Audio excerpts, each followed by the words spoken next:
We're now on air. Welcome everybody, wonderful to see you all. And we're going to open the meeting with the Karakia. E oha ki runga ki a Whanganui, e oha ki raro ki a Papatuanuku. Tira kina ngā mea kina ki te pai ātia. Uia mai o korowai aroa. E tonga mā mātou. Ka puta ki te waiao, ki te ao marama. Omie, uie, tai kie.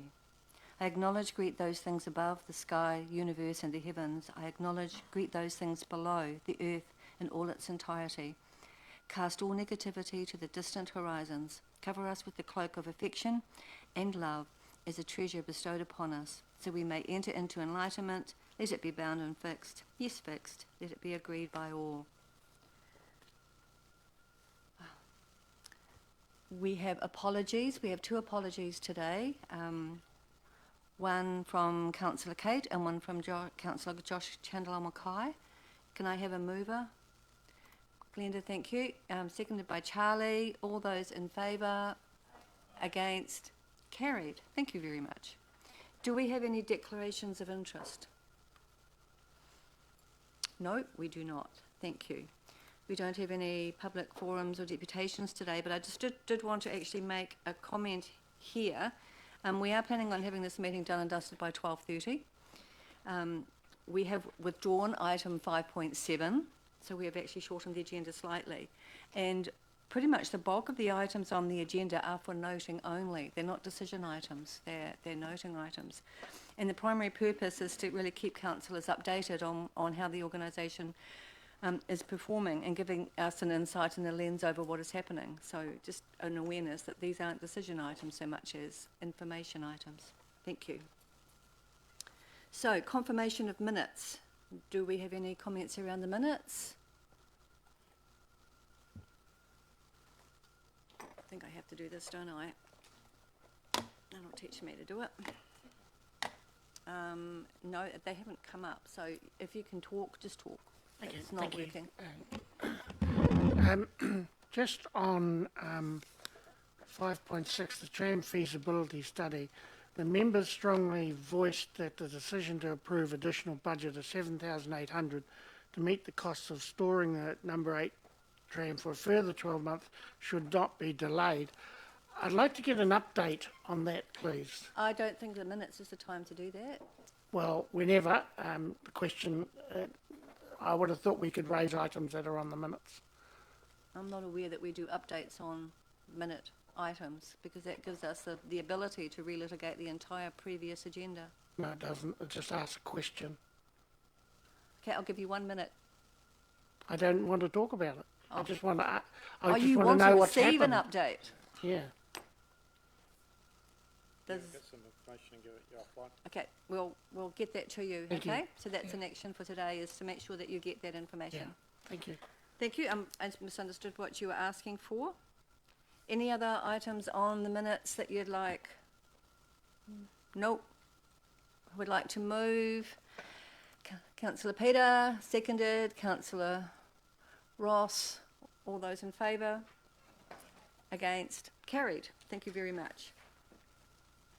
Our first item, and I'd like to welcome up to the table, is I don't know who's Sarah and your team with regards to the capital projects updates.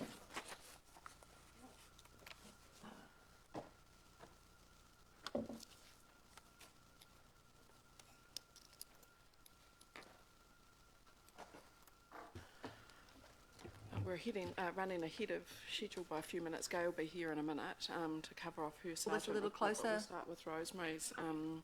Excuse me, Sarah, we can't quite hear you. You need to pull your mic a little closer Sorry. to you. We'll start with Rosemary's couple of projects and move to the sergeant when Gay turns up because we're a few minutes ahead of schedule. Gay is here. No, she's been here for ages. But hey, you know. Right, here we go. Good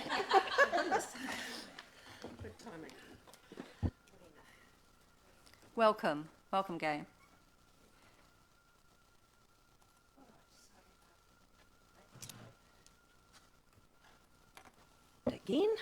getting ready there.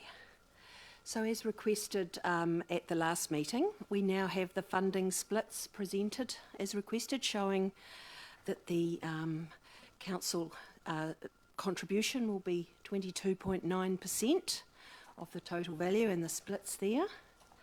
And we're still working on the other request, which is coordinating a site visit. So that's been coordinated and a date's not quite set yet with the team. In regard to the trust fundraising, I've received an update from the trust this month that they're currently working on a naming rights strategy for various gallery spaces, coordinating with the gallery team, and that's expected to also yield quite a sum if that's successful. In terms of the building, it's a full-on activity now with up to 70 people on site, so it's very busy. A lot of activity now happening with the partitioning walls and jib going in, so every time I go there it looks very different. So I'm looking forward to arranging that visit. Thank you. Right. Do we have any questions? Councillor Peter? Yes, thank you for the report, and I like to see the progress. It's really nice. So, but my concern is with 70 people on site, the health and safety. How is that being coped with? Is that being stringently adhered to? And how many near misses are we not seeing, or things like that? Okay, so each month we do have a report that talks about near misses. I think there were 3 incidents, so anything that's even a near miss and accidents are being recorded. In terms of managing the site, we have a regular toolbox meeting. It's a big site, so for example you might have 15 people working putting up jib, you might have a team of 4 or 5 working on pipes, you might have a group of 5 or 6 or 10 working on the top of the gallery, so they are very conscious. They do have a dedicated health and safety officer. Macmillan has a good health and safety record, and it's something that's front of mind and always discussed at every site meeting. I'm certainly comfortable with the way that Macmillans are managing themselves, and they do have a very good reputation. Thank you, Kay. Councillor, Deputy Mayor, Councillor Helen. Thank you, Jenny. Thank you, Gay. Through the chair, there have been a couple of contractors who went into receivership. I think that's been public. How have you mitigated that issue, and have we got replacement contractors for those projects? How's that working out? Yes, so it's been a couple of months now, so we got a local contractor who is now doing the structural steel, so that was relatively seamless and good for the local contract market as well, I might add. And in regards to the heating ventilation, that was the large Benmax contract.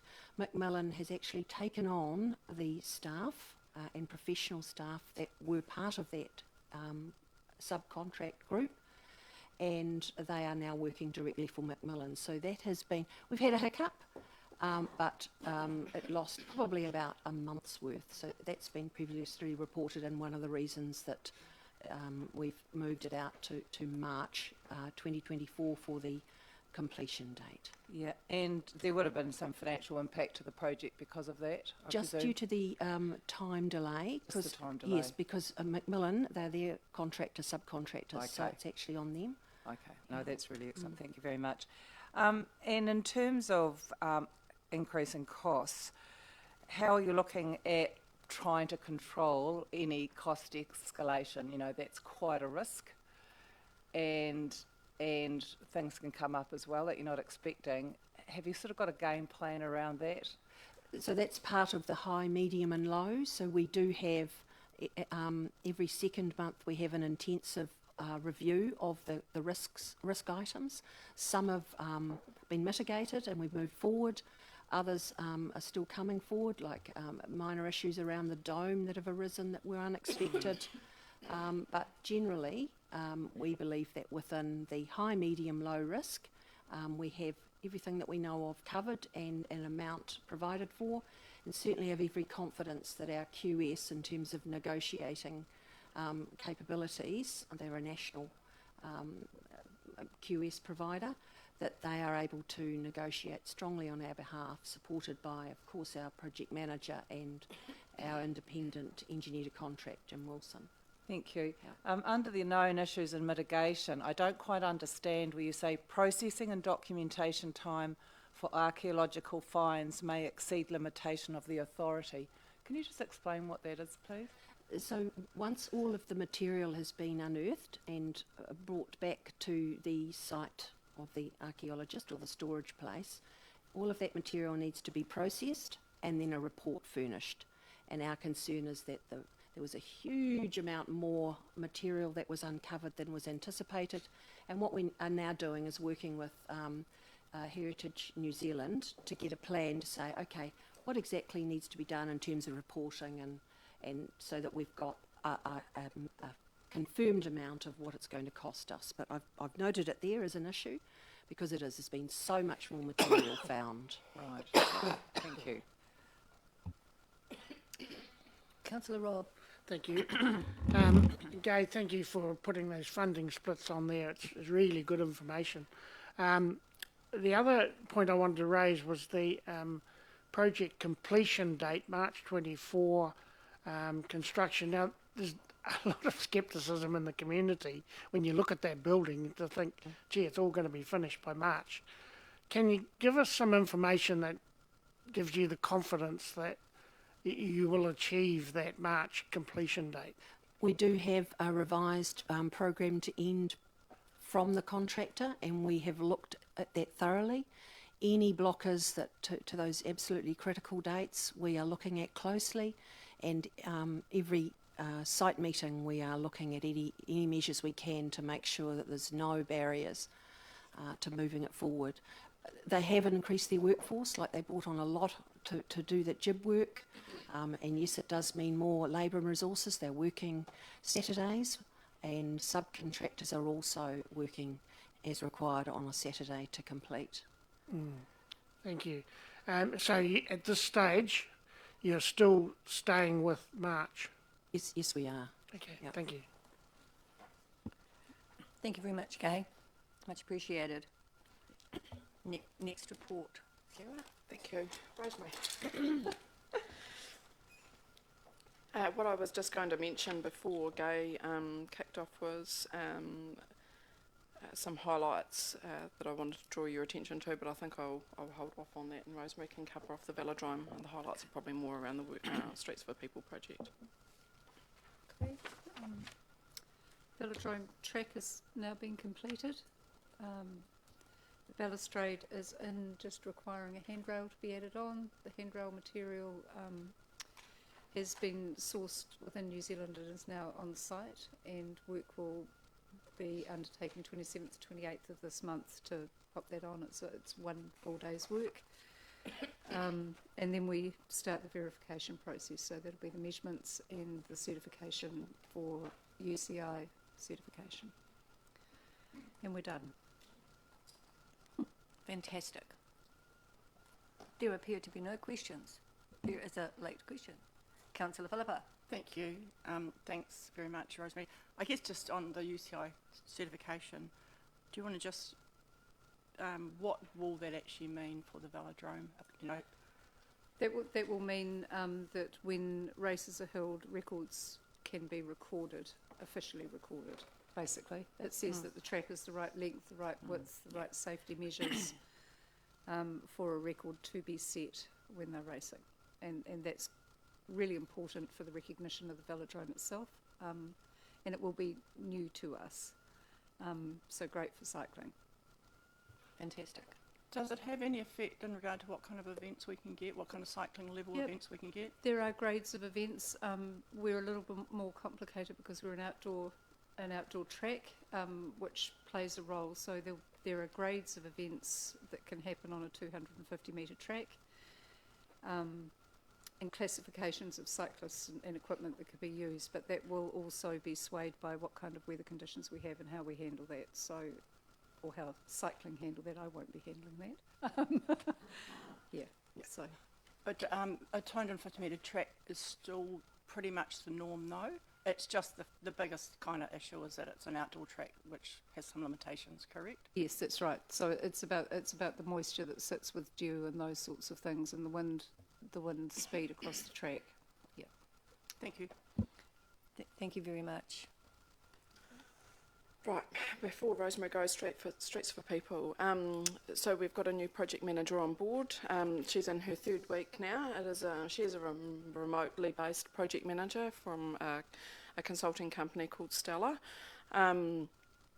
She's making good progress. Her name's Diana Beach, so we won't be asking her to present to these forums. Rosemary and I will do that, but I am pleased to say that we've got some good traction, so much so that we placed an order earlier this week for some of the necessary items to go on the road to make some of the improvements to the flow of the traffic there. She has discovered that things have languished a little bit. It's been 2 months since we had an active project manager in place, and we were actively managing the work. She still has every confidence that we will be able to deliver a whole bunch of things this calendar year, and well within budget as well, which was one of the concerns that Rosemary and I had that we didn't have a good handle on our budget, but we are looking like we're going to be well within our budget. There will need to be a few resets with respect to the landscape. Some of the items that we thought we would use in the landscape concept. For example, there was some indications that we might use concrete planter boxes. We're a little bit concerned that that will fail some safety standards with the flow of the traffic through that space, so we're looking at alternative materials. So we're a little bit back to the drawing board with that, but not wholesale review, just some aesthetic review. Did you have anything to add, Rosemary? And a couple of key areas will be around the SEPTED and safety and accessibility. That's the fine tuning that's required when it comes to working out what the furniture looks like and what the treatments on the pavements look like as well. So that needs some work, and Diana's onto it. So Thank you, Rosemary. Dira? We have a couple of questions. Councillor Charlotte. Thank you. The concrete planter boxes that you're talking about, is that on the St Hill Street project, or is that, at the bus stop? And with changes to the design and the landscaping and the furniture, will there be any further collaboration or consultancy with the community? So not changes so much necessarily to the design, just the materials that are being built, but yes, there will be further engagement with some specific members of the community. Yeah. Okay, so no further co-design? Unless we think we need to, we're not planning on doing any more workshops like we did earlier in the project. But we've still got to sort that out a little bit. Could I request, or maybe there is something in the pipeline that I'm not aware of, but a Streets for People meeting that, Josh and I are both on that committee in terms of governance, but nothing has happened for quite some time, certainly, a long time. Sure. So Diana's in her 3rd week, and we've just completed a bit of a stock take. There'll be a detailed project plan that comes to me that I can share with this committee next time round. But so that's coming, Charlotte. Fantastic. That'll be great. And even if if it's appropriate, at some point it would be great to get her on a Zoom in a meeting or something. It would be great. Thanks. Well done. Deputy Mayor Councillor Helen. Thank you. Thank you for the report. So Diana is a remote person, and to me there must be a risk if she won't know the local contractor's local contacts. So how are you mitigating that risk? I'm working closely with Diana to support contacts locally and to make sure things are arranged on the ground. Thank you. So the design is already complete. Now it's just she is overall coordinating the implementation of that. Is that correct? There's still some work to do on the design. So the design that we've seen is in concept form and it needs to be fine-tuned into a detailed design. So there is some work happening on that. Yeah, that's what I thought, yeah. Yep. Because that's the last design I saw was very much, here's a circle and that's going to be this. So there is quite a lot of design work to do, but you're using a local person for that, that's correct? Yes. Yeah, thank you.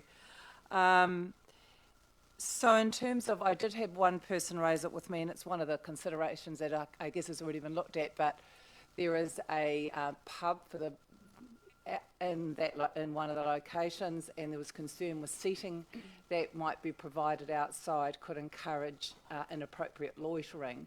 In terms of the overall design, will there be, I guess, that chance to come back again to look at that sort of fine-tuning? Yeah, absolutely. There'll be a common sense check around the furniture and the location of planters and the safety that sits around that, as we work through the detailed design. Okay, so yeah, and so that detailed design or just will come back to some form of body who will look at it. That sense check, who will do the sense check? Are we talking about approvals or are we talking no? So the sense check is, so Diana's had a walk through with the team locally. She's taken on board all aspects of the landscape in conjunction with the concept design. Now she's bringing together some changes into the detailed design to fit the context that she's seen. And that will be an ongoing conversation that Sarah and I have with Diana before we get to a stage where there's a final design. Okay, thank you. Diana, she's quite experienced, I believe, in the Streets for People work. She's done it before, is that correct? She delivered 3 Innovating Streets projects in parallel and remotely. And they were successful, I believe. Yes, that's they correct. were. Yeah, thank you very much. Thank you. Councillor Glenda. Thank you for the report. I remember that that Waka Kotahi gave an extension due to the circumstances a couple of months ago. So now that we've got the new project manager, does that need, is that open-ended or does that need renegotiating with Waka Kotahi, or have they asked us to, to fast-track it so we go back to the original completion dates, or just what's the update there? So that completion data and date information will come with the project plan next week, but we're working alongside our relationship manager, Matt Barnes, from Waka Kotahi on that, and we've got no red flags at this point. Great. Yeah. Awesome. Thank you. Great work. Thank you, Rosemary. I think we've got Trish coming up next. Curbside recycling.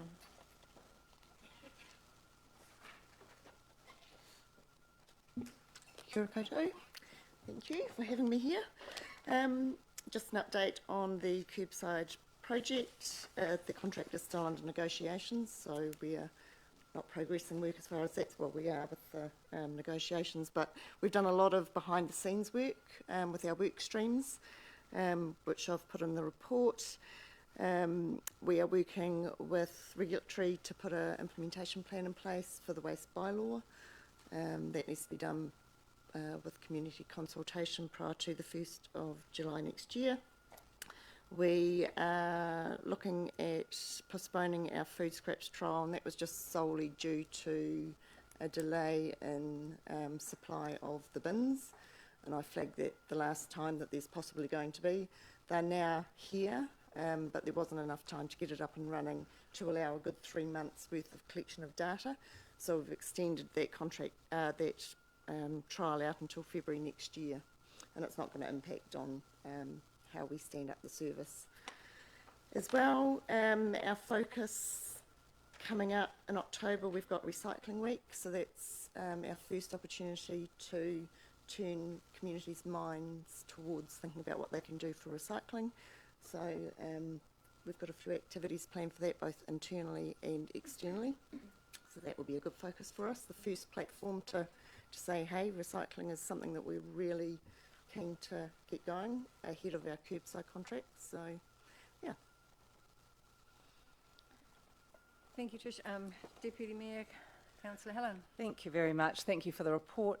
I'm confused because in the description of this it says establishment of curbside recycling and food scrap service from 1st of July 2023 and 2024 respectively.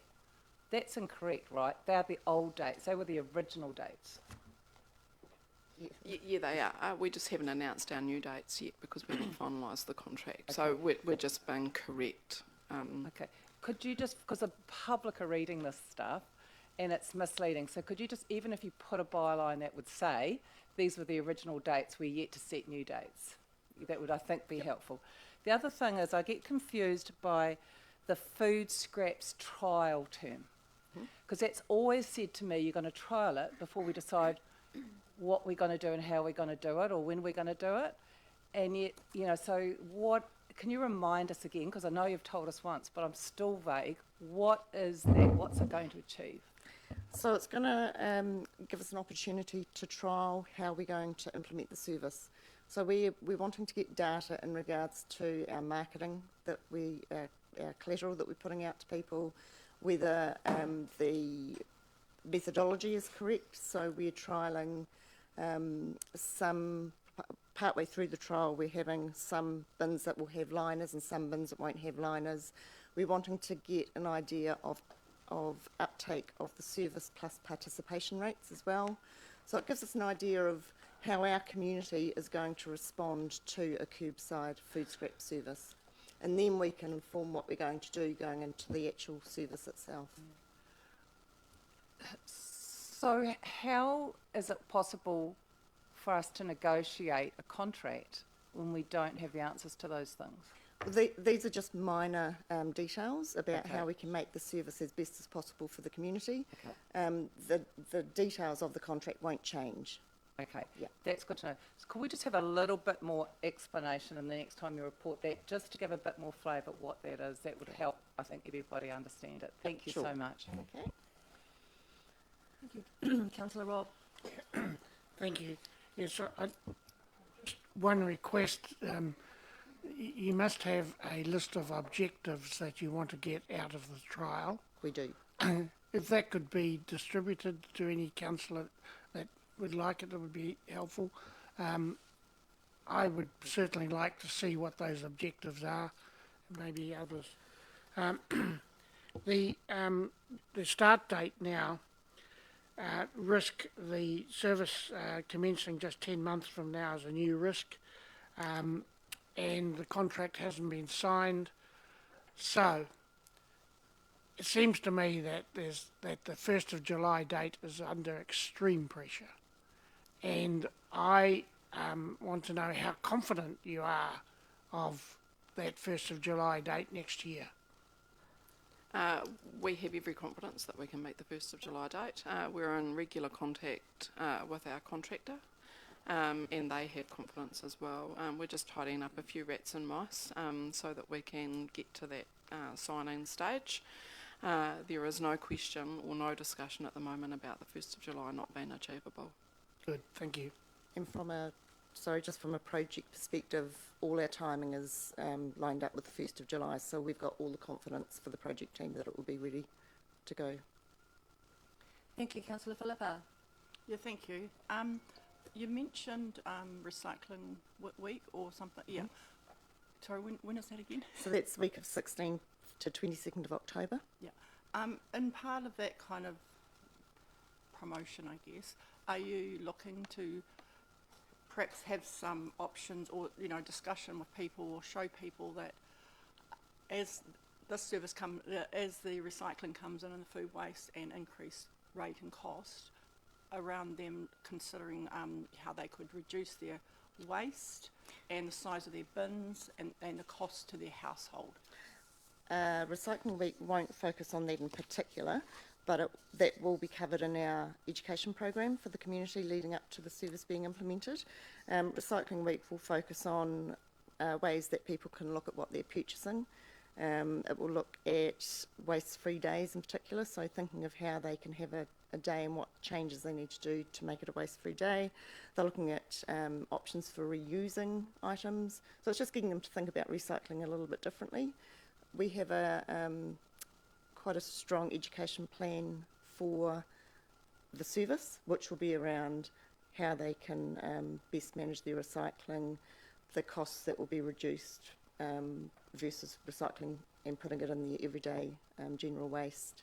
So that's part of the service. And is it as you go further with the contractor, is it an opportunity for them to ask them to put out more stuff around, because you know how if they're in the rubbish side of things as such, that they could actually help the community? That is part of the contract.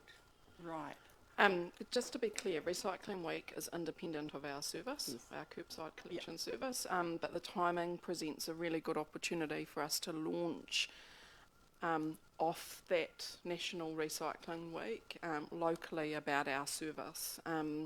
So while Recycling Week is a generic nationwide focus, it provides the start of our storytelling with respect to the service and what it means for the future in the community. So we will launch often from that.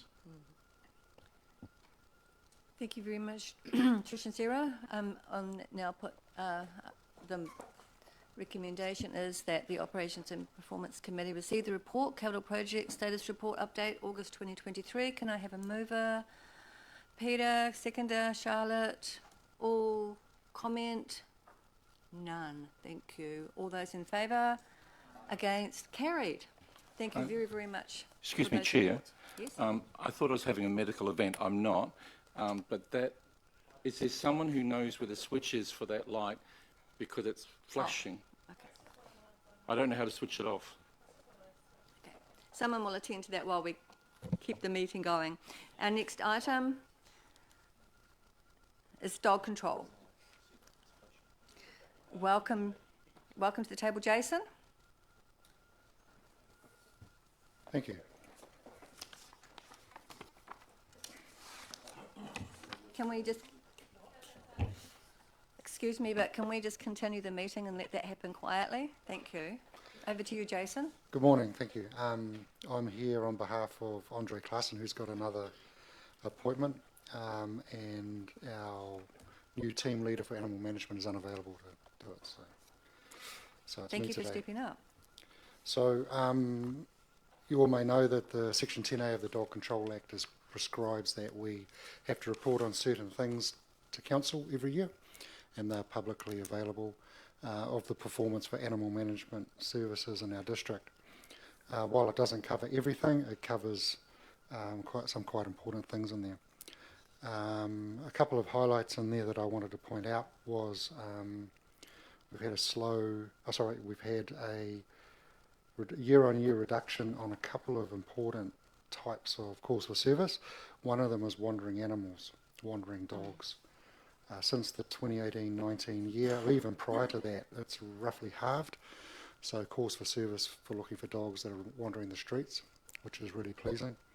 And things like barking dogs, which cause a lot of annoyance, as everyone in here probably knows about, in your neighbourhood, but also creates a lot of work for the staff, trying to get to the bottom of it and trying to keep every party happy.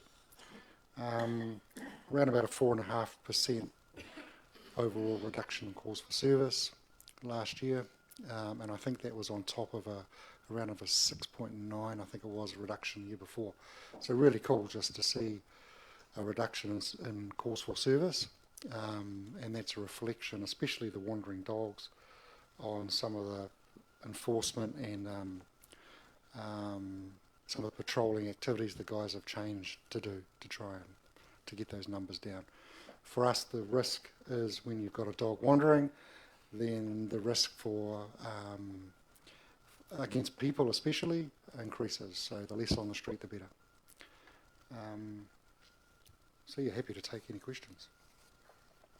Before Charlie, I've just got a question.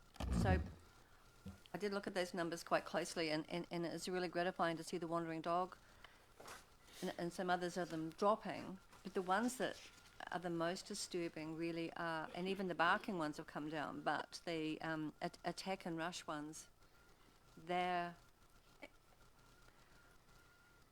still not really down low enough, are they? No, so I mean, they fluctuate, as you can see, up and down, but roughly in the same ballpark. And they're things we'd love to see reduce. What I do know is that we have a lot of seasonal type things. Sounds weird, seasonal.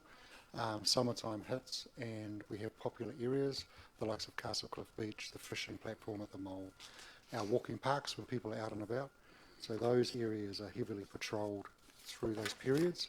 It happens every year. So the difference between a dog chasing someone and not doing anything and biting is often pretty fine. And good to know, though, that the grade of attacks, the seriousness of attacks are not all serious. You know, not all require hospitalisation, which is good. Thank you. Councillor Charlie. Thank you. Thanks, Jason. How are the dogs coping with the firing ranges around them? It's not an issue. Yeah, it's not an issue at all. So the big heavy firing range behind the dog pound is closed at the moment? I don't know. It is. I just wonder whether you know if it's going to be open again. No idea, sorry. Probably the thing that you can hear most of is the bird scaring gun that goes off at the airport rather than the gun range. But no, I haven't had any reports of issues there. We've had horses in the paddock nearby, and that hasn't caused any problems. Councillor Charlotte. Thank you. Through you, Chair. Can you, firstly, happy birthday. Thanks, Charlotte. Yeah. Can you explain trap? Is that trapped animals? Yes. So we've got dog traps that we use to trap problem dogs in neighbourhoods that we can't catch in any other way. So we'll catch them and then impound them and then go from there. Great. And can you talk a little bit to the changes that you think have added to the reduction in barking and wandering dogs?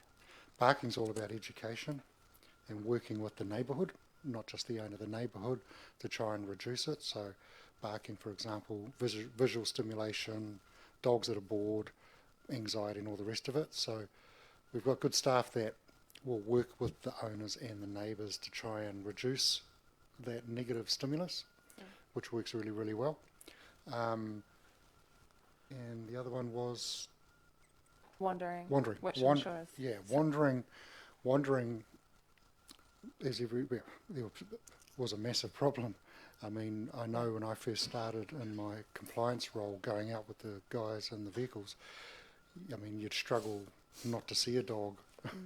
You know, we were filling up the utes all the time.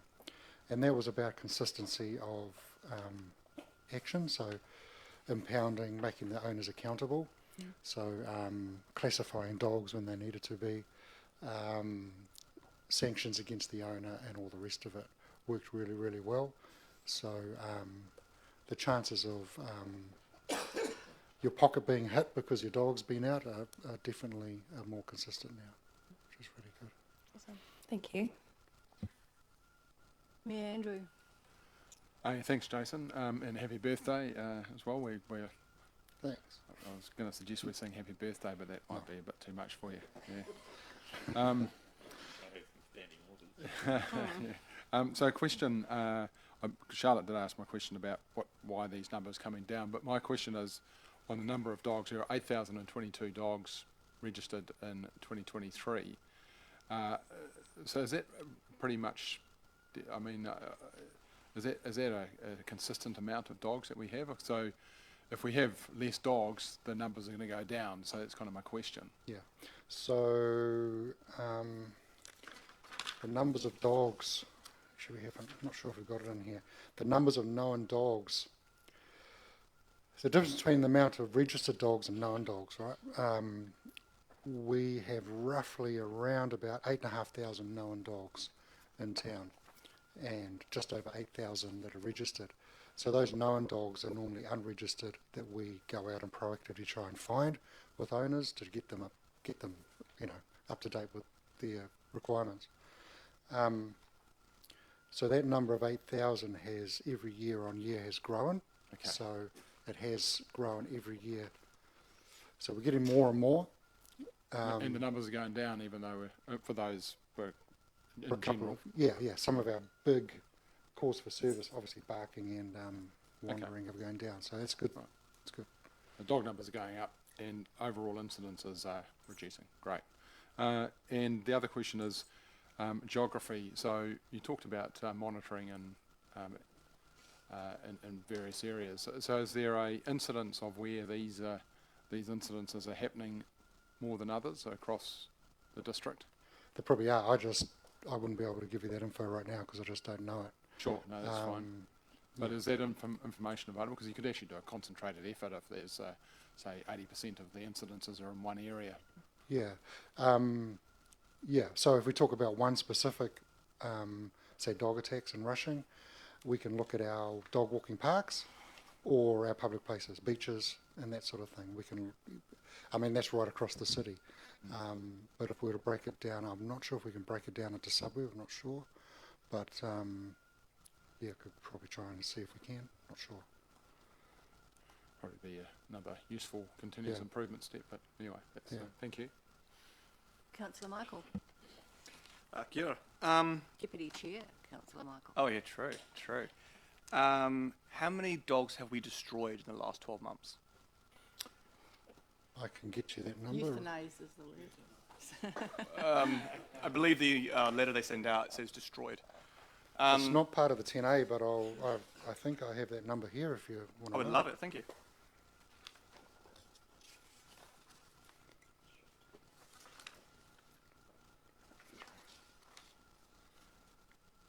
$95. 95. Awesome. So just to clarify, we have 31 menacing dogs, 1 dangerous dog, but we still destroyed 95. Okay. Is that number decreasing over time or increasing? It normally sits on a rough percentage, normally in between 10 and 15% of all dogs impounded in a year. Now, I can tell you that the last year we euthanised 71 with a total impound of 695. And the year before, this past year financial, 788 were impounded with 95. So it's around between 10 and 15. Awesome. And I applaud you for the numbers. Thank you for that. We have the average time that a dog spends in the pound and the longest time a dog is spent in the pound. Yeah, we can get that, but I haven't got it. That's fine. I know my questions are annoying. I'll get them to you. And just, I guess, an interesting last question.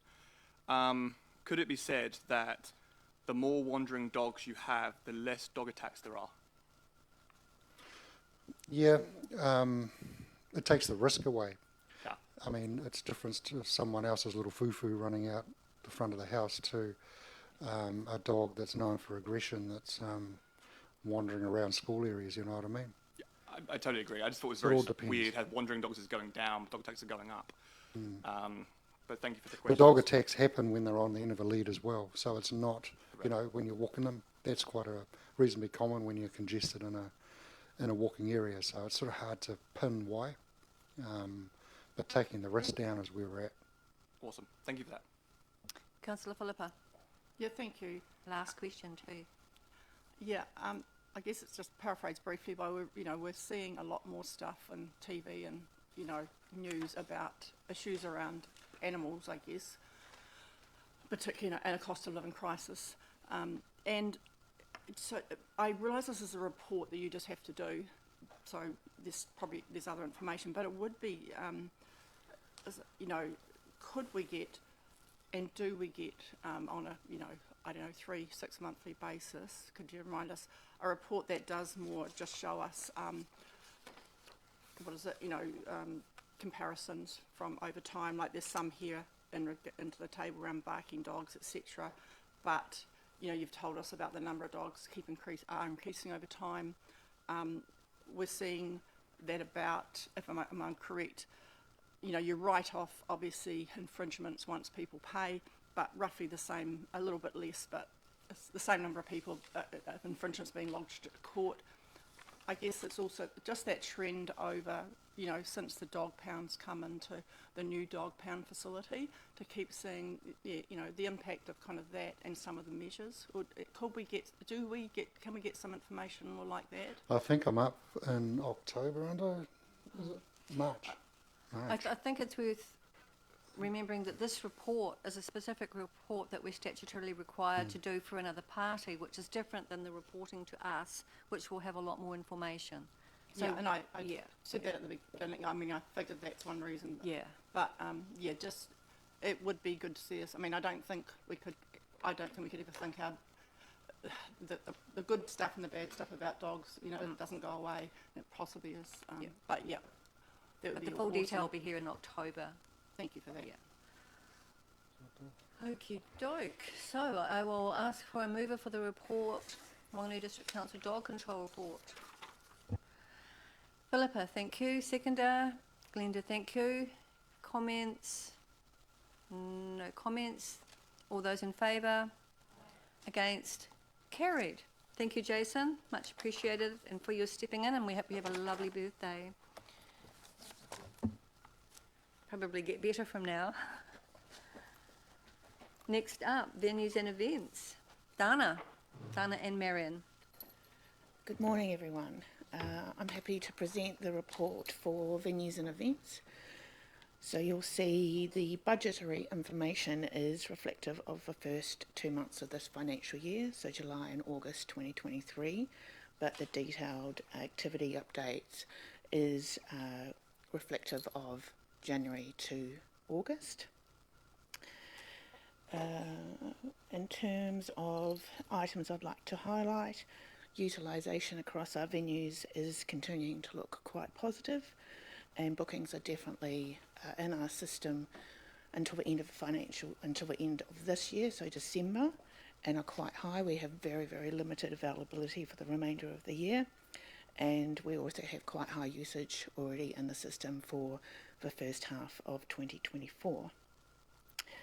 We're continuing to look at a variety of different items, including the health and safety items that have been notified for the Royal Whanganui Opera House.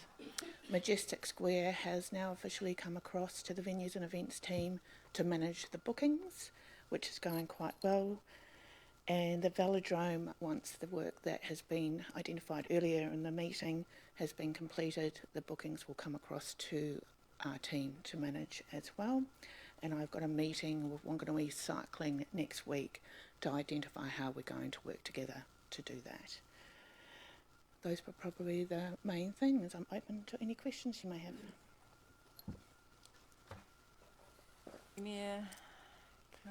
Helen. Thank you. Thank you for the report.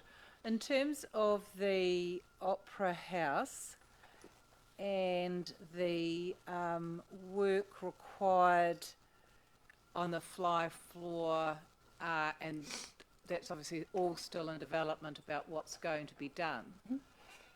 There's obviously a lot of heritage value in all of that part. How is that being managed? Yes, so we have engaged Phil Conroy from Shelton and Wellington. They're doing a feasibility study report at the moment, and they're working closely with Heritage New Zealand and also our Heritage Advisor at Council.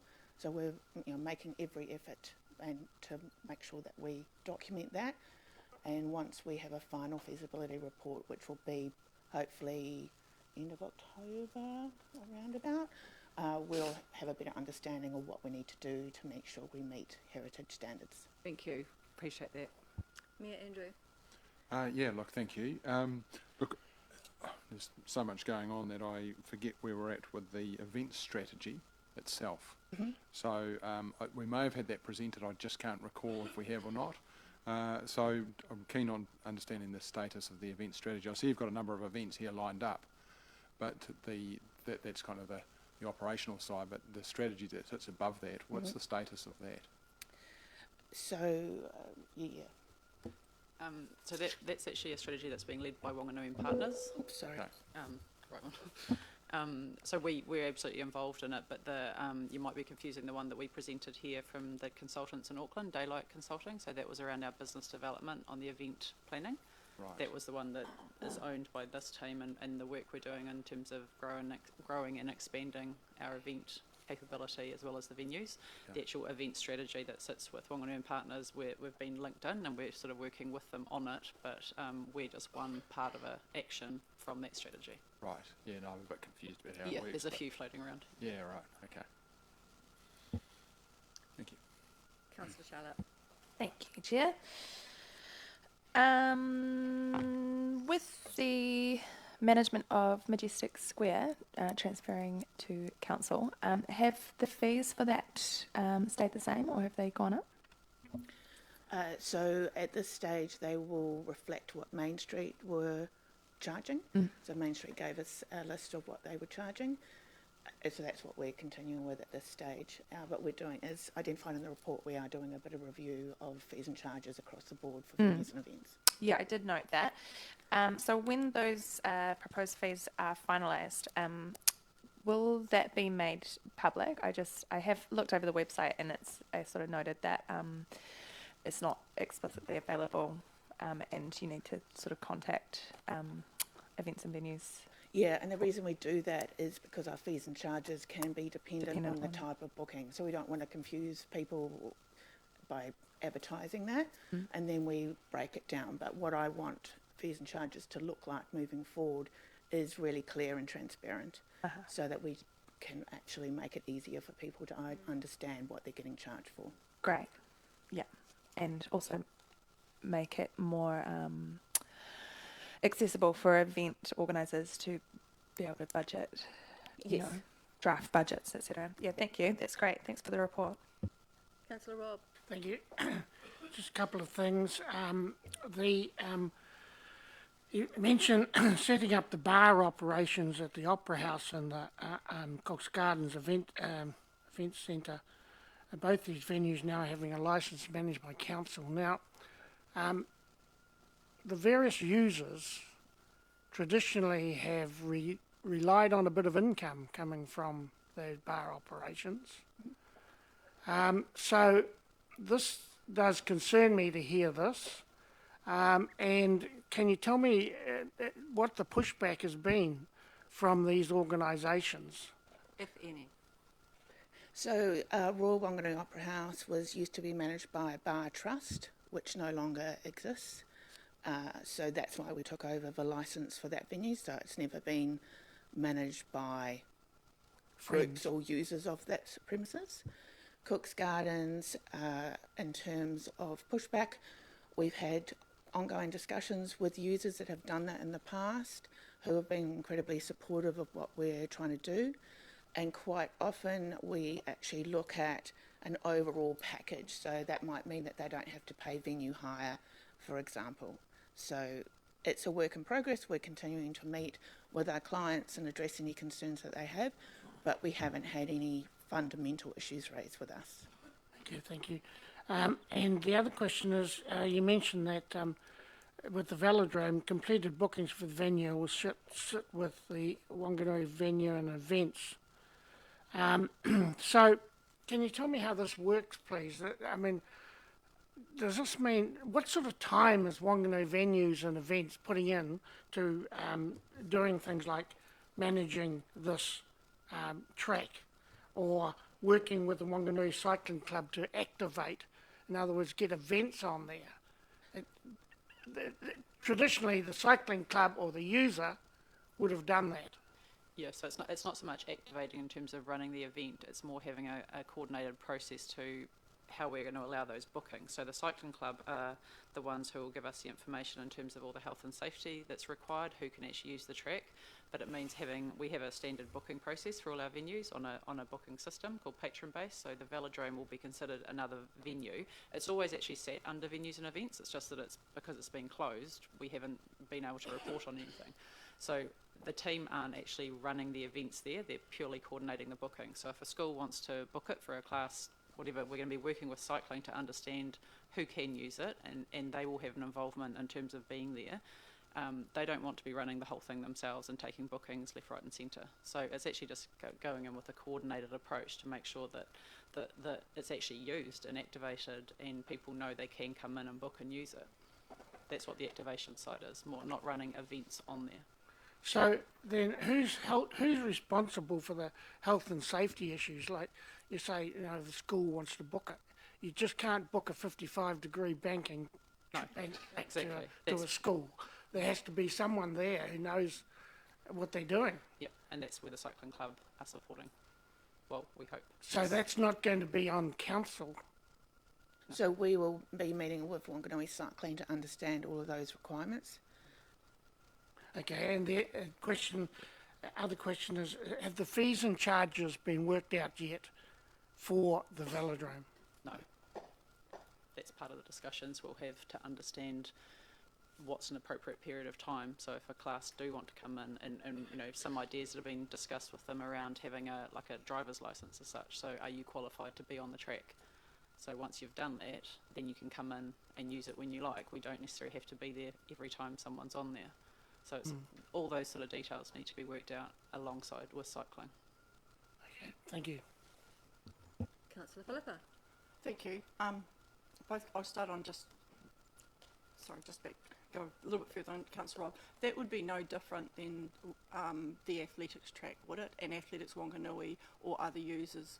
You need to see the big picture calendar. You're helping manage a calendar so you don't have clashes of bookings, and just working with them, and obviously the fee structure, etc. Correct. Yes. Thank you. And just going on, back to the bar licence, I guess, operation issue, that's been raised. Could you remind us, like the Memorial Hall, we also manage that licence? We don't currently have a licence, but we are looking at what that could look like and the potential of having one in the future. Right. So if someone books an event there, a big ball, and I guess it's on the thing of it's actually been an opportunity. Obviously, it's quite it's one of the bit to make some money around the bar, for events for charity or whatever. But at this stage, the Memorial Hall, the event, who uses the event, whoever books it, they take the income. But you're possibly looking at some changes. In regard to like community rates and stuff, is that still across our facilities? Correct. Yes, it right. is. Okay. And if I heard again, just trying to work with around, I guess I'm particularly looking at, say, the Cook's Gardens change, it's not a kind of, there's discussion around how we might be able to reduce this fee, but there's this when there might be a real good, it's around about fundraising, for example. Yes, and I'd also like to note that we've actually had quite a lot of positive response from that, because managing a bar and the requirements that come along with that is actually quite a lot, and lots of our clients are actually really supportive of it.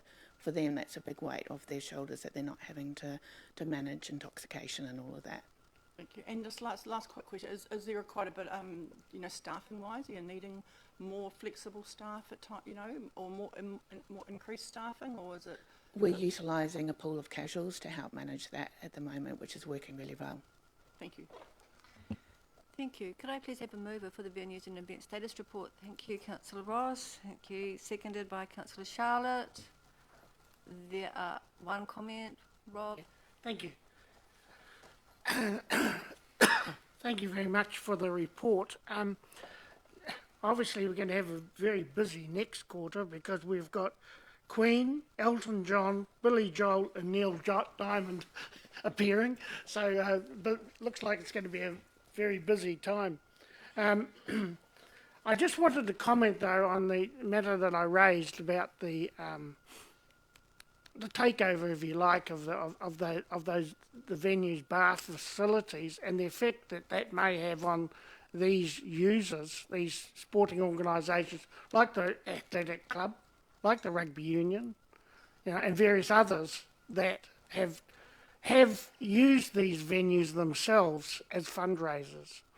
And then when you look at the Opera House, you know, the tremendous effort that's been put in there over many, many years, probably to what we have today, we can thank these people for, you know, the Friends of the Opera House.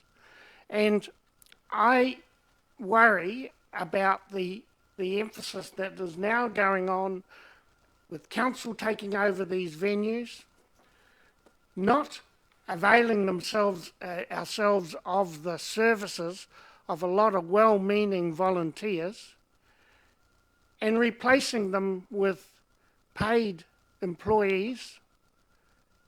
Yes, well-managed venues, but I wonder how that's going to affect the ratepayer in the future. So I just raised that today because it is something that's happening.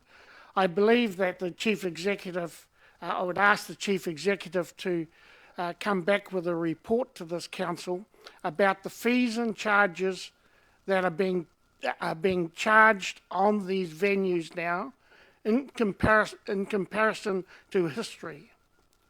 I can tell you one particular incident that has come to me, and that is the Cook's Gardens event that was run there for the athletics. Was it the Cook's Classic Mile? And they have traditionally, over the last 10 years, they've run that, quite an international event. They've generally paid in the region, well, the schedule I saw, between 300 and maybe 600 in a user charge, plus $100 an hour for the lighting. Fair enough. Fair enough charges. They were asked this time for $2,500, and I believe that it was renegotiated down to $1,950 or in that region. So I would like a report to come back to this council on the facts of this matter and what these community organisations, these users of these facilities, are now facing in cost increases. Thank you. Councillor Peter. Yeah, thank you for the report. My issue here is that health, and when you talk to people about it, it is the biggest problem in Whanganui is alcohol, alcohol, and alcohol. You know, they are the three big issues. And my comment would be that does council want to be in the business of selling alcohol? Thank you. Councillor Peter, I'll put the motion. All those in favour? Against? Carried. Thank you very much. I now invite Scott and maybe Marianne to stay. Thank you. Over to you, Scott. Remembering that, you know, we've all read the report, just hit us with the highlights. Sure. Morning, everyone.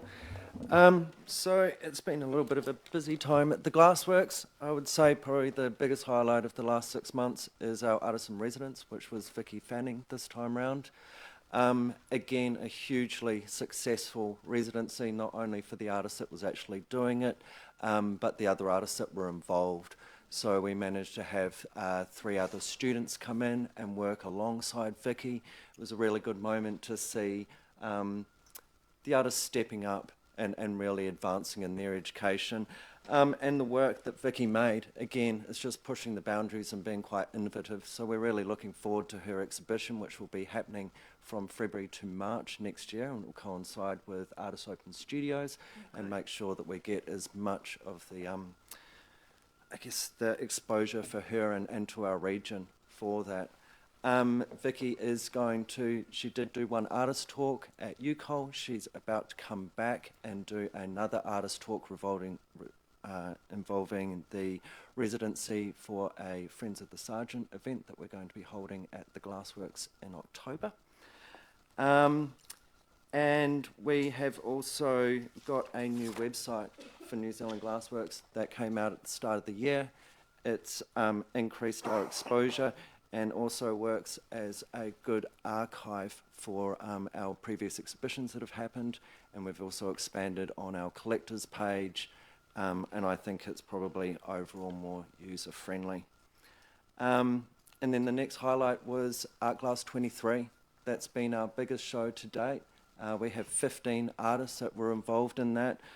Extended the invitation to artists, Kiwi artists that are based in Australia. That was after attending the Ozglass conference in Melbourne in February.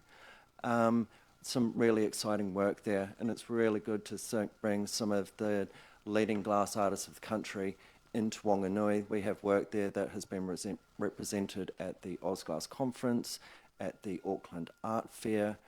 Yeah, and I just think it's something that we should be really proud for. One thing that isn't in the report, because we did just do it, we have done another submission to Creative New Zealand to try and roll out a apprenticeship program. I've just received an email saying that's gone into peer review now, and we should have an answer for that by the end of October. We'll also be putting in another application for the next Artists in Residence, and that application will go into Creative New Zealand before the end of October. Fantastic. There doesn't appear to be... Oh, there is. Okay, we do. Yeah, Andrew? Thank you. Thank you, Scott. Well, it's okay. Rob, you go. Okay. Yes, you're aware of that Council has targets around reducing emissions, greenhouse gas emissions. Has there been any work done in looking at converting to a renewable energy source for the to replace gas on those furnaces at Glass? Sure. So we upgraded all of our gas equipment 2 years ago. We've got a new furnace that has a heat reticulator, and it's actually brought down all of our gas usage by 40%. So I think we're meeting those targets when it comes to being environmentally friendly. One thing that I think is important for glass is, even though we do use gas, we actually create something that is longevity. It's not a throwaway product. So if you actually look at what we produce and the lifeline of that, we are actually a very, very green business. Okay. Can you get enough heat out of any other renewable energy source other than gas? You could look at doing an electric furnace, but in saying that, I think a lot of electric furnaces can be problematic and would probably end up costing more maintenance in the long run than what we currently have. And things like biofuels. We could look at doing a biofuel. You'd probably be looking at, I'd probably need to have around about 30 fish and chip shops I could go around and get all the oil from to be able to keep that going. And the smell of it is absolutely repulsive. So I've actually been to a glass studio that used to be at Driving Creek, where they used to do recycled oil, and the smell is not pleasant at all. And it is, again, I don't actually think it's that energy efficient. No, thank you. Mayor Andrew. My question was around Creative New Zealand funding, and you touched on it before. How much funding does the Glassworks get for various initiatives and various initiatives from Sure. Creative New So Zealand? the last Creative New Zealand funding, we received $9,500. And that was for the artists in residence, was it? Correct. Yeah. And now we've just put in one for the internship, and I think we're going for around about $36,000. Okay, so it's more discretionary initiatives, not. So you don't rely on it. all we can go for funding with Creative New Zealand currently is for stipends. So all of that money goes directly to the artist or the people that are employed by the artist. Yeah, we can't go for any additional funding right now for the Glassworks per se. Sure. And is there any other funding mechanisms? I'm always keen. There seems to be large pots of money that get forgotten about in central government. Are we confident that is there opportunities to find other funding mechanisms for whatever reason, whether it be promotion or marketing or? There would be. Okay. Yeah. And do we explore those? Currently, my focus has been on Creative New Zealand because I'm halfway through a process of trying to improve the funding and get into a six-figure category. So that's where my main focus is. Yeah. Right. Okay. Thank you. Councillor Philippa. Yeah, thank you, Scott. I'm just trying to understand, just two questions really. One's kind of on the financials. If I read it right, you've got about a 50k deficit from your revenue to your expenditure.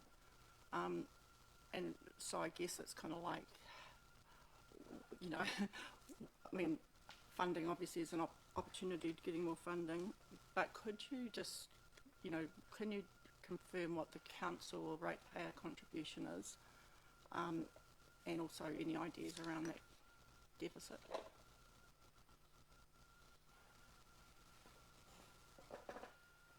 We haven't really got the full financials. This is just more operational status. So I think Mike will be bringing the annual report, which has got all the 12-month financial reporting, and that's probably more appropriate for that time. Correct. Yep. You Okay. can ask that one later. In the, Oh, in the yeah, agenda. thank you. And just in regard to the relationship and any kind of, you know, could you just update us briefly on UCO Tupunga? Sorry, I'm getting that wrong. In regard to any students at all studying glass, or any opportunities? Sure. So the next 2 semesters, there's 3 UCOL students. And the relationship with them, or any opportunities forward to try and, is it looking more promising, less promising, just a difficult space? The relationship's just the same as it's always been. I can't really talk on behalf of UCOL and their student numbers, but it's a positive relationship as we always have. At student numbers, where would you like to see them at? I mean, are they where you'd like to see them? Is that reasonably constant? You know, at the moment over the last 2 or 3 years, are there plans to try and lift that at all? Again, I can't talk to student numbers. We're a hire facility for professional hires and for UCOL to come in, so we offer UCOL the time that they want to hire, and it's up to them, the numbers and how they use the facility. Thank you, Scott, and all the very, very best with those funding applications as well. We've all got our fingers crossed for you. Thank you. I'll now put the recommendation. Can I have a mover and a seconder? Thank you, Charlotte. Thank you, Helen, as a seconder. And now, would anyone like to speak to that? Councillor, Deputy Mayor, Councillor Helen. Thank you, thank you. Thank you, Scott and the team, for your report. Look, I'm assuming that all the councillors have actually been to Glassworks recently. I mean, it's a pretty amazing facility, and I'm sure you take all your visitors there. It's quite unique. And the current exhibition is outstanding. We are very fortunate to have that facility here. Some of you would have been, I think it was a workshop we had where the glass art strategy was presented, which gave a bit more insight into some of the issues raised here today. One of them is the Te Pukemanu UCOL, the number of students attending. It would be well down on what our desire would be, I would think. And some of the comments could be that the issues are it can be quite hard to find on UCOL's website that courses exist. So that is something that we have talked about, and possible solutions to that. They have got some of the very best glass artists on their books in terms of taking courses. So that's not the problem, and I don't think facility is the problem. It is perhaps how it's being marketed and managed from the Te Pukemanu end. It's not their normal cup of tea, I suppose. The Creative New Zealand funding is great that New Zealand Glassworks is going after that. I don't believe that there are many sources of funding. You know, it is business as usual for us. It's those unique opportunities that Scott's chasing that will get us some extra funding that adds some value and is very valuable if you bring in outside glass artists to have an opportunity to do a residency. That has a high impact on our reputation and probably increases the chances of those glass artists thinking of making Whanganui their home. It's certainly something we've seen through the Sargent Tiley Cottage residency. A lot of those artists ended up living in Whanganui at some stage. So I've got quite confidence that the team are actually chasing down all the funding opportunities pretty much. and you know, so I think they're doing as best as they can. It's quite difficult to get funding out of the lotteries, different grants that have come available. I've been on some of the committees where you listen, you see what the criteria are, you see the application forms, and then you see what they fund, and it's like, really? It's really been very strange. So it is a little bit of lucky dip, but you've got to be in to get it. And I think what the team have been applying for is probably giving us the best opportunity of getting money. Thank you. Councillor Charlotte. Thank you, Chair. Scott, thank you very much for the report. And I just want to personally thank you for all the work that you do. You go above and beyond, and the opportunities that you and your team create for glass artists locally and nationally is exceptional. I think it's an incredible facility. So thank you for all the work that you do. Well said. Councillor Michael. Thank you, Madam Chair. And again, thank you for the report and update. What I really like about where Whanganui is going is that we have lots of amazing elements that come together holistically. You have these beautiful heritage buildings with these amazing art pieces inside them, and they're kind of like swimming around beautifully. And I'm not an art person. I don't know art, but I have a family member who does glass art, and it's remarkable. But she's told me all the challenges that she's faced around the education, around the resale. But I'm really excited to see so much strategic knowledge in this council, in this district, in how do we holistically take up from where Central are obviously not helping. Because I have people that come to me and tell me how amazing our glass art is, and they live in Auckland. And I found that very confusing. And then I realised how world-renowned we are, and this is awesome. So for those who don't know, please go have a look. For those who do know, I can understand why you've been shouting so loudly. I think this council needs to come together with a holistic strategy on how we get education here without UCOL, if they're not willing to play the part. And then how do we bring them into displaying and selling and living within this artistic heritage, our city of ours. Thank you. Thank you, Michael. Well said by everybody. Thank you. I'll now put the motion. All those in favour? Against? Carried. Thank you very much. Look forward to seeing you back here again.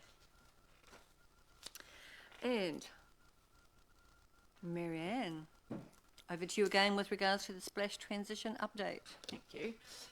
So just to note, this one's slightly different. It's amongst the other operational status reports, but this one is purely focused on an update of the transition of our aquatics activity into council. So then moving forward, there will be an operational status update that will be part of similar ones that we're staging across the work program. So the aquatics will do a regular one as well. So this one is more an update of, as you'll probably recall, last year on the 1st of September, our aquatics activity, which is the splash centre in the Whanganui East Pool, came in-house to council. So previously we had contracted the Community Recreation Services Trust to run it on our behalf, but they indicated they would not be renewing the contract, so we wanted to make sure there was a continuity of service for the community, so it came in-house. And that was certainly not to be underestimated, the amount of work that took from across a lot of teams, our HR team, our IT teams, all of us really, property, everyone. But it went really well, and I think this report highlights some of the key improvements that we've had since it's been in-house. I guess you have a bigger, when you have council behind you, you've got different teams involved, so we've been able to do a lot of things to get underway. So I'll go through a couple of highlights. I won't go through everything because there's a few different details in there, but it's really just to give you an update on where things were, why it came in, and some of the highlights since it's been in-house. So I think the main one to highlight is that we have an online booking system, point of sale system coming called InVibe. Some of you may have heard of it before. It's a common leisure centre booking system. So this will be a huge improvement for us in terms of the technical side. It will allow, it'll sort of bring in every point that a customer may have to deal with us at the splash in terms of whether you're booking a swimming lesson or whether you're coming in to use the gym or whatever you're doing. It will all be through one system, and it will be online as well. So we're finally getting there where a lot of people have had frustrations about booking in and things like that. So that will all be online. There'll be memberships. It'll be people able to be see live availability of the lanes, all those sort of things. So that's pretty exciting. That's been a huge amount of work for the team at the Splash to have all the background information inputted and ready to go. So that will be, it's in sort of testing phase at the moment. So the term 4 of the swimming classes are underway, kicking off. So this won't be ready quite yet, but we're transitioning everyone over to that, which will be very exciting. We've had a huge recruitment drive, so I guess one of the key perk of when we bought this in-house is that Whanganui East Pool did open for the season. It hadn't been able to do that previously. We're on track to do it again this year and hopefully for a longer period of time as well, a longer season. And yeah, so obviously in order to be able to do that, it is a recruitment, and recruiting lifeguards across the country has been incredibly difficult. So the team have done amazing work of connecting in with schools, and that's where the students can come in and actually they get their level 3 credits as well. So it's been awesome to see that happening. We're working with 100% Suite and various different organisations like that linking in as well. So they've done, but you do have there's always a bit of a turnover with lifeguards, so the recruitment side of it is always ongoing.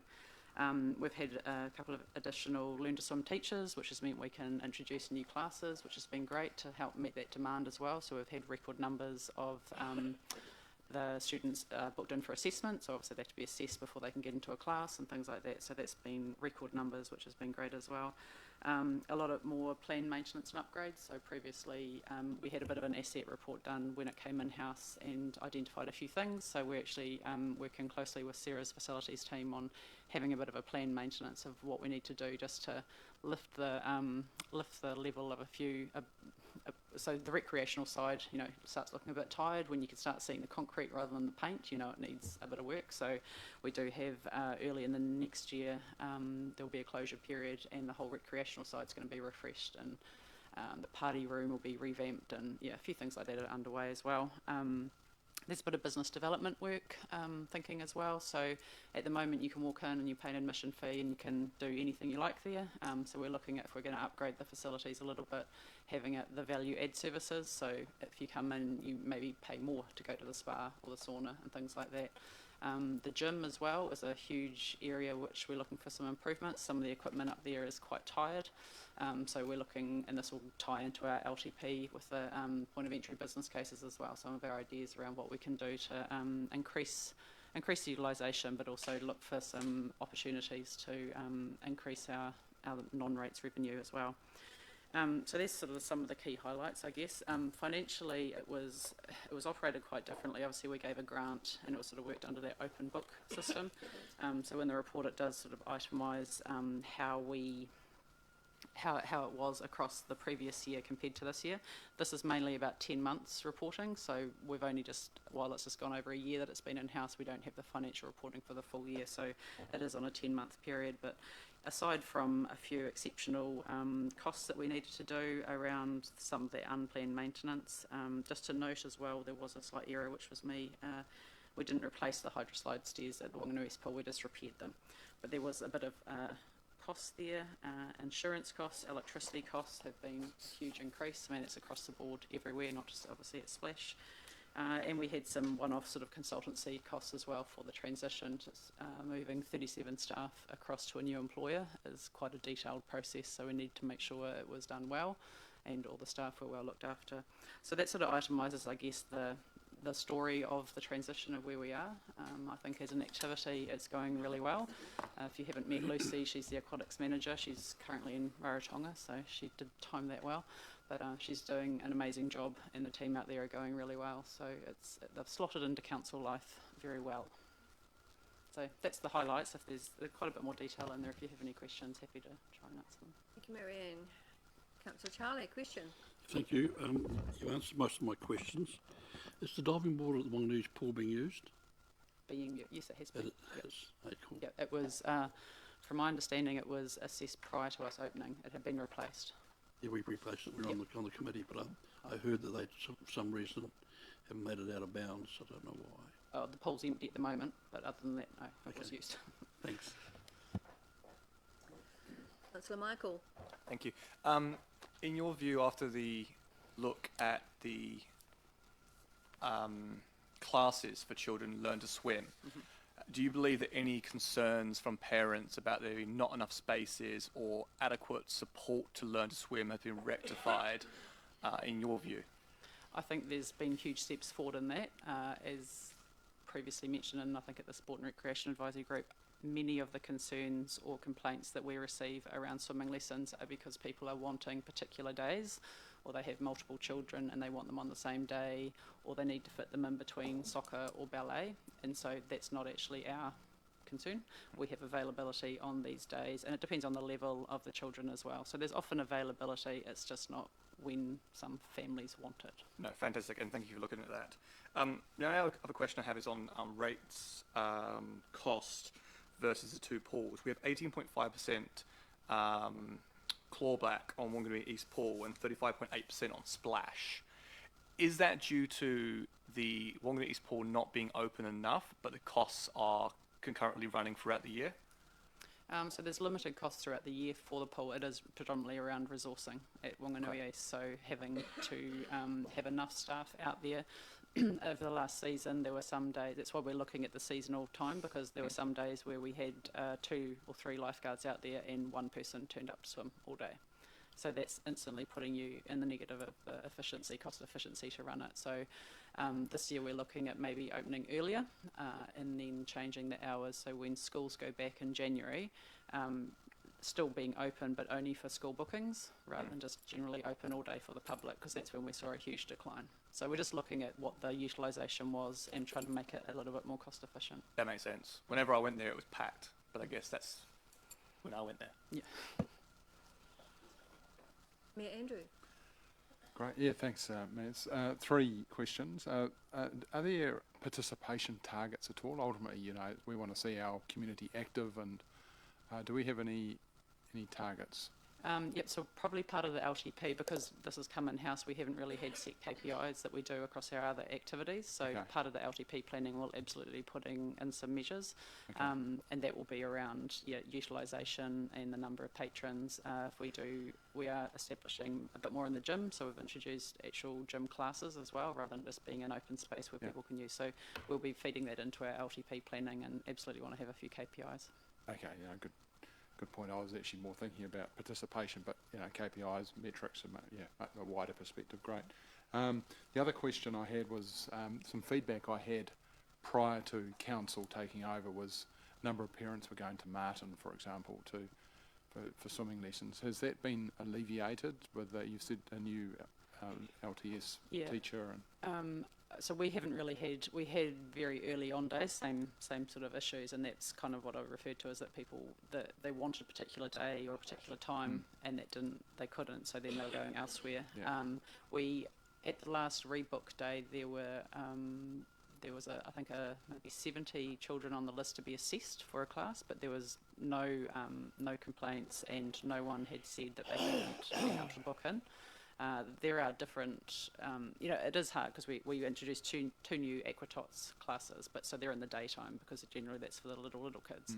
But if you've got school-age children, obviously you want it after school time or at weekends, and that's where the availability gets more restricted. But we are hoping with the online and Vibe system, it'll make it a lot clearer. So if you've booked your child in, as they progress, you don't have to do this rebook each time. You're already in the system and they'll progress. And that's been, I think, a bit of frustration from some users, is that they'll go through a term and then they have to try and rebook in, and it's kind of been referred to as like the Hunger Games. It's like getting in first to do it, and it will remove that process. So it will be a lot more transparent. Okay, no, that's great. I mean, you're showing lots of insight already into what's going on there, so amongst everything else you're doing. The other question is on the back under customer utilisation and satisfaction. It's got 148,302 people. So I assume that is entries into the pool, not people, because otherwise our population in Whangananui's gone through the roof. Yes, sorry, it'll be... No, that's fine. So so this could be a number of people. So it'd be interesting to see membership. Yes.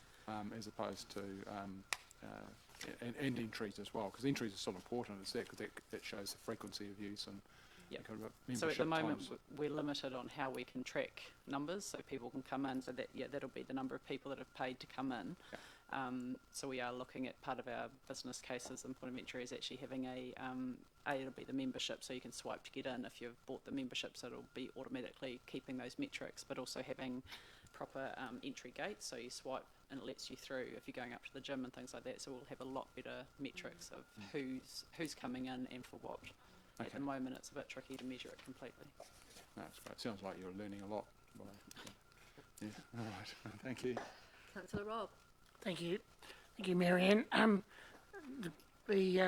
wanted to ask a question about Whanganui's pool, and you may not be as familiar with what I want to ask you, and you may need to get some information, but I visited the Whanganui's pool with Lucy not so long ago, and of course you said it's empty, and there's substantial cracks across the bottom of that pool. They've been repaired. I understand they're still leaking.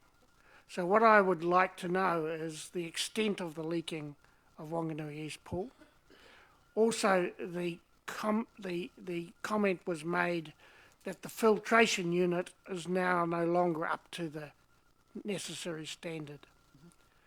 So I'd like to know what the asset renewal program is for the Whanganui East Pool and what the costs are involved coming up. So part of the point of entry business cases for the long-term plan, there will be one on the Whanganui East Pool for those very reasons, and it is a political decision of how much do you want to invest in there. At the moment, you're right, we keep doing band-aids over the cracks and the leaks. So the point of entry business case has potential for what we can do for the whole main pool and changing the whole area. So that'll be coming through as part of your long-term plan business case decisions. Okay. So I believe there's no data that has recorded. We can't measure the leak. No. No. Okay. Thank you. Councillor Deputy Mayor, Councillor Helen. Thank you. Thanks, Marianne. When are you looking to open the season for Whanganui East Pool? Will that be earlier? Yeah, we haven't got a date yet, but I believe last year it was sort of early to mid-December. It was before Christmas, but I think we are looking at hopefully in November, but I don't have a date yet. Yeah, that's right. I remember it was pretty warm and the pool wasn't still open, so it'd be great. Looking a bit into the future, our population is growing, demand for swimming will grow. Is council looking at that business case of is the splash centre big enough? We haven't done a point of entry on that one. It's more focused on what we do in terms of developing Whanganui East. I think the splash centre is, there's no point of entries around that. Okay. So you're probably still collecting data. I mean, and it's really great to see the number of swim spots increasing. Is your assessment that we're at capacity in terms of the number of swimming classes being held? Or is there still going to be, do you think, some ability to add more classes? There's definitely ability. It's just resourcing. It's having learn to swim teachers. Okay. So it's purely the recruitment side of it. We're lucky that we've just got 2 more, but the recruitment is ongoing. We're always sort of open for learn to swim and for lifeguards. So we've still got capacity in terms of the number of classes and pool use, but it's just the resourcing side. Good to know. Thank you very much. Thank you very much for the report. Could I have a mover, please? Councillor Charlie, could I have a seconder? Thank you, Councillor Glenda. Do we have any comments? Councillor Charlie? Yeah, thank you. Look, I'm really pleased about the positive attitude towards the Whanganui East Pool. But for the record, I've been involved in the recovery of several bodies due drowning. 3 were young children. So I'm just giving you a heads up that down the track I'll be asking for support to have every kid under 10 years old swim for free in Whanganui.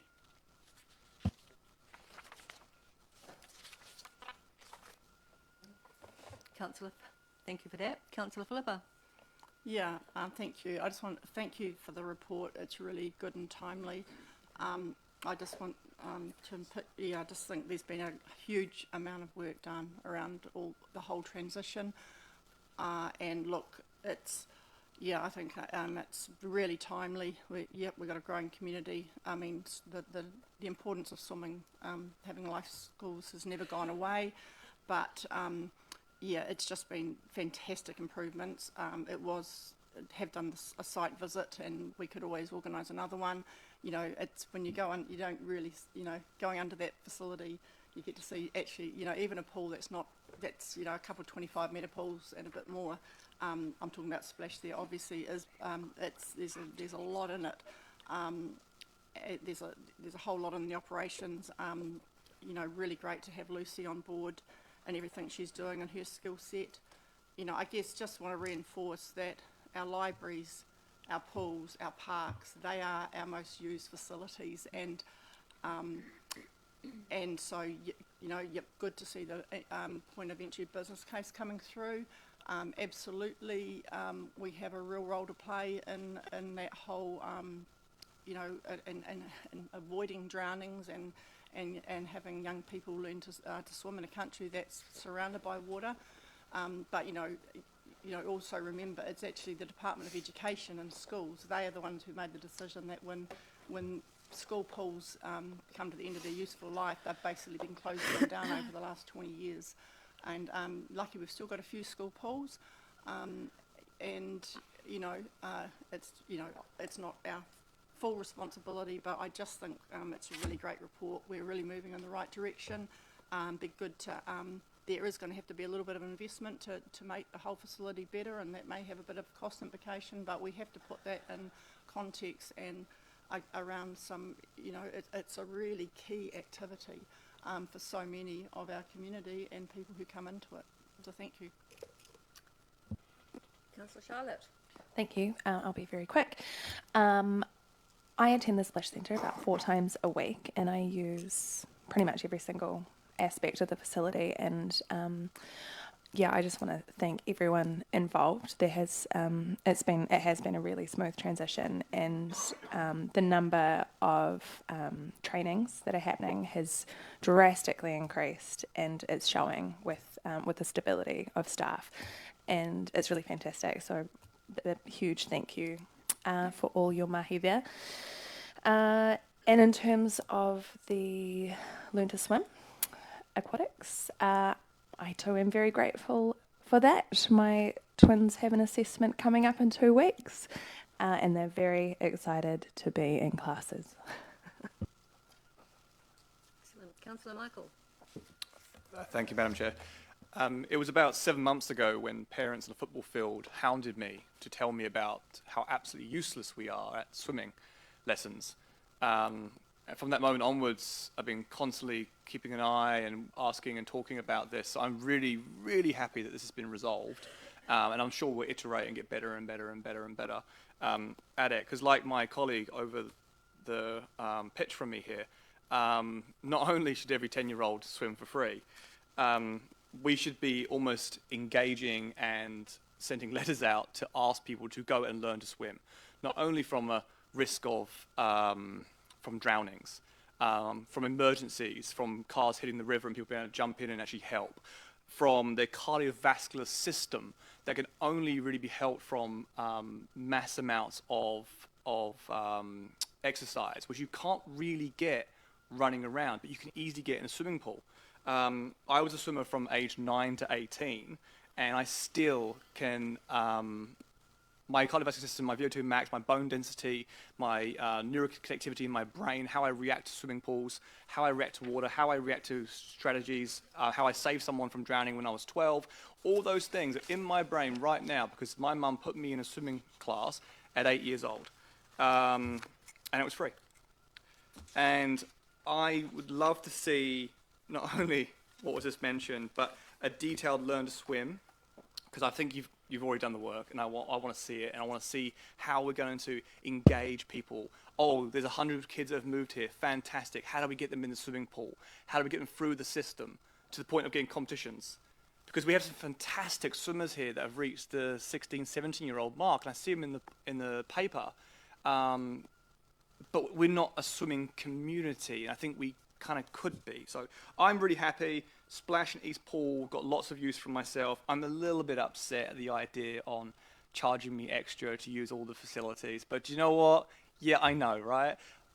It makes sense. It does. I don't want it, but it makes sense. But thank you. This is awesome. Thank you. Councillor Rob, last. Thank you.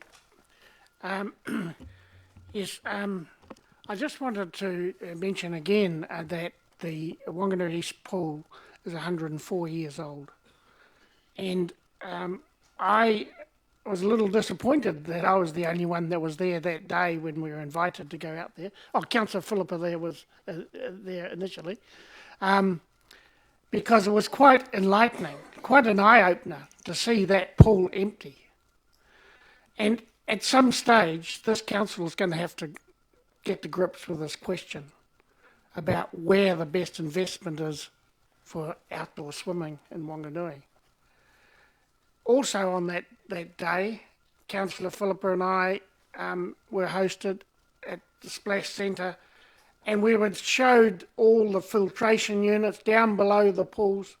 What an incredible setup. What an investment there is there. It's massive. It's really well worth going and having a look at to understand what a pool requires in the modern age. So the question's going to come, when the Whanganui East Pool needs a new filtration unit, when these cracks that are there at the moment become unreasonable to try and repair, what are we going to do? And to my mind, when you go and visit the Splash Centre, you see the economies and the ease of management of having a single site. Now, and extending that area out there to outdoor swimming seems to me a very attractive option at some stage in the future. The economies of the current filtration unit, the economies of a management system, one set of staff looking after our entire swimming offering seems to be very attractive. Thank you. So this report really focuses on the transition of the delivery of the service from Sport Whanganui to the Whanganui District Council, and it looks to me as though that transition's gone exceptionally well, so I want to thank all of those involved for doing that. Swimming has two aspects. It's got the recreational fun aspect, and it's got the safety aspect as well. And I have a high level of sympathy for Councillor Charlie's comments, having watched the helicopter move up and down Castle Cliff Beach on Christmas Day those few years ago. So swimming also has that aspect of water safety, and swimming lessons don't cover all of that because you don't know what a rip is just from doing swimming lessons. So I think, there's a broader aspect to it, and on that point, I will now put the motion. All those in favour? Against? Carried. Thank you very, very much. We're going to have one more item, Pete, and then we're going to stop for a 5-minute break. Welcome to the table, Pete. This is the library status report. Hello, everyone. Oh, gosh, I've been sat there so long. I'm not going to go through the whole heap of stuff that's already in this. I can give now, we have figures through to the end of August, and it's good to see that all the trends that we've identified over the course of this year have continued. The visits for the 12 months up to the end of August were 47% up on the year before. The year before, of course, being the era of the vaccine passes and still in the throes of the pandemic. But we're still below where we were in the year to August 2019. Some of that is down to a change in how schools are interacting with the mobile library. They used to send entire classes out. During COVID, they stopped doing that. They were sending out like 1 or 2 people, and they have continued that practice since. So the the numbers we're counting going through the actual vehicle, which is what we count, are significantly down. And we probably need to find a way of counting, well, how many school children are we actually servicing with this, rather than just how many people come onto the children's mobile library. But we haven't worked out a way of doing that just yet. Issues are looking really good. What's most interesting in this is that the digital issues now count for 20% of the total, 108,640 in the year to the end of August. We did discover also in that one of our suppliers had made a change to how they were reporting the information.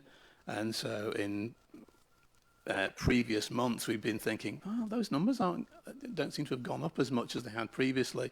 It's because we were undercounting by about 40,000 in digital issues. So that's looking pretty positive. We're pretty well back to where we were in 2019 in terms of issues, with 558,223 items in the year to the end of August, and 296,730 actual physical visitors across the venues.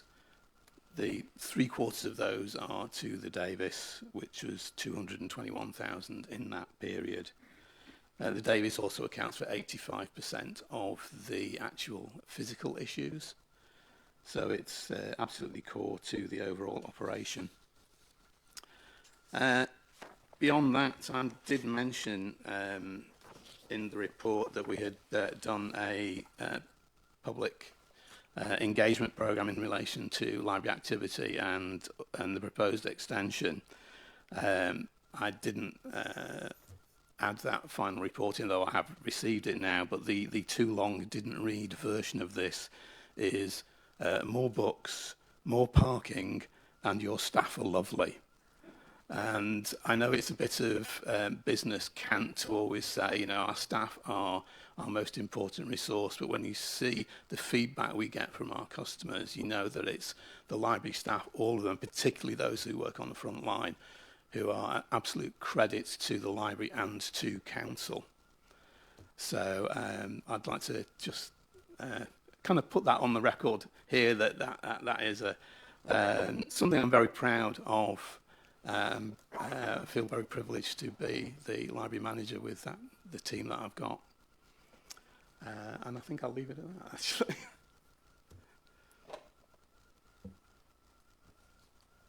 Me, Andrew. Yeah, thank you, Pete. Sometimes I can't read my own writing in my notes, but the question, one here is that you mentioned library hubs. Yeah. So which are those hubs? Is Hakiki would be one of them? Hakiki Street, Aramoho, which is on the site of the old school. It's the old dentist block next to, what are they called? That's fine. The Early Learning Centre, because they basically operate it on the council's behalf, and in Rangiora Street in Castlecliff. Okay, so there's 3, plus Yeah. you've obviously got Gomble already there, and Yeah. the Alexander. Okay. Reason I say that is the question for me is in relation to that is around the growing global emphasis on libraries shifting away from borrowing a book to being more of a community social hub, and the importance of that for an increasingly isolated society, and with social division and all that kind of thing. So, are we provisioned to become, with our libraries, to become more of a social connection venue? And that's the first question. Trying to go in that. I think libraries have always been that to a greater or lesser extent. I mean, they've always been safe places for people to go and visit, and that's certainly how, in our strategic planning for the library, how we've envisaged what the core of what a library is partly about providing that safe place for people to go and connect with one another, where unlike other places where people gather, it's not a commercial transaction, it's just somewhere to go and be, if you like. And one of the things, therefore, you need for that is to have the space to enable people to do that, to be able to have the space for seating, the things for people to come and do, or places to come and be. So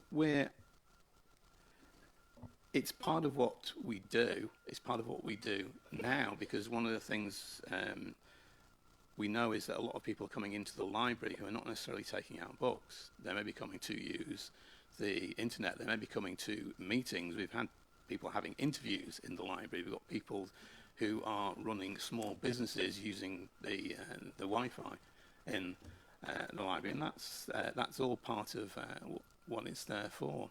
But that's particularly at the Davis, but also in the Alexander Library, which has the space to do that. Gonville, to an extent, and we've had an ongoing relationship with the Correspondence School using Gonville for their students. The three hubs are really two of them are very small. Hakiki Street, though, is a significant local community venue and resource. It's a community centre as well as just a library. So I'm happy to see that we're on board with what you're thinking, I think, and that's certainly where we were going. So I understand as well, because I've spoken to others around the country who are in that transaction mode, and I know Whanganui's further ahead in the more social emphasis of libraries. So are our staff and those that run libraries trained for more of a social worker in some capacity? Because this is me trying to understand how it works, because my understanding is there is increasingly a number of people coming in that are there, and they've got maybe some social needs that are being plugged by coming to the libraries, and there's a different set of skills required by librarians to service these people as opposed to just borrow a book. Is that correct? Oh yeah, there's certainly WINS, amongst others, are constantly sending people up to the library to do stuff that relates to their own online systems, to apply for stuff. Our staff are always helping people out with things like applications for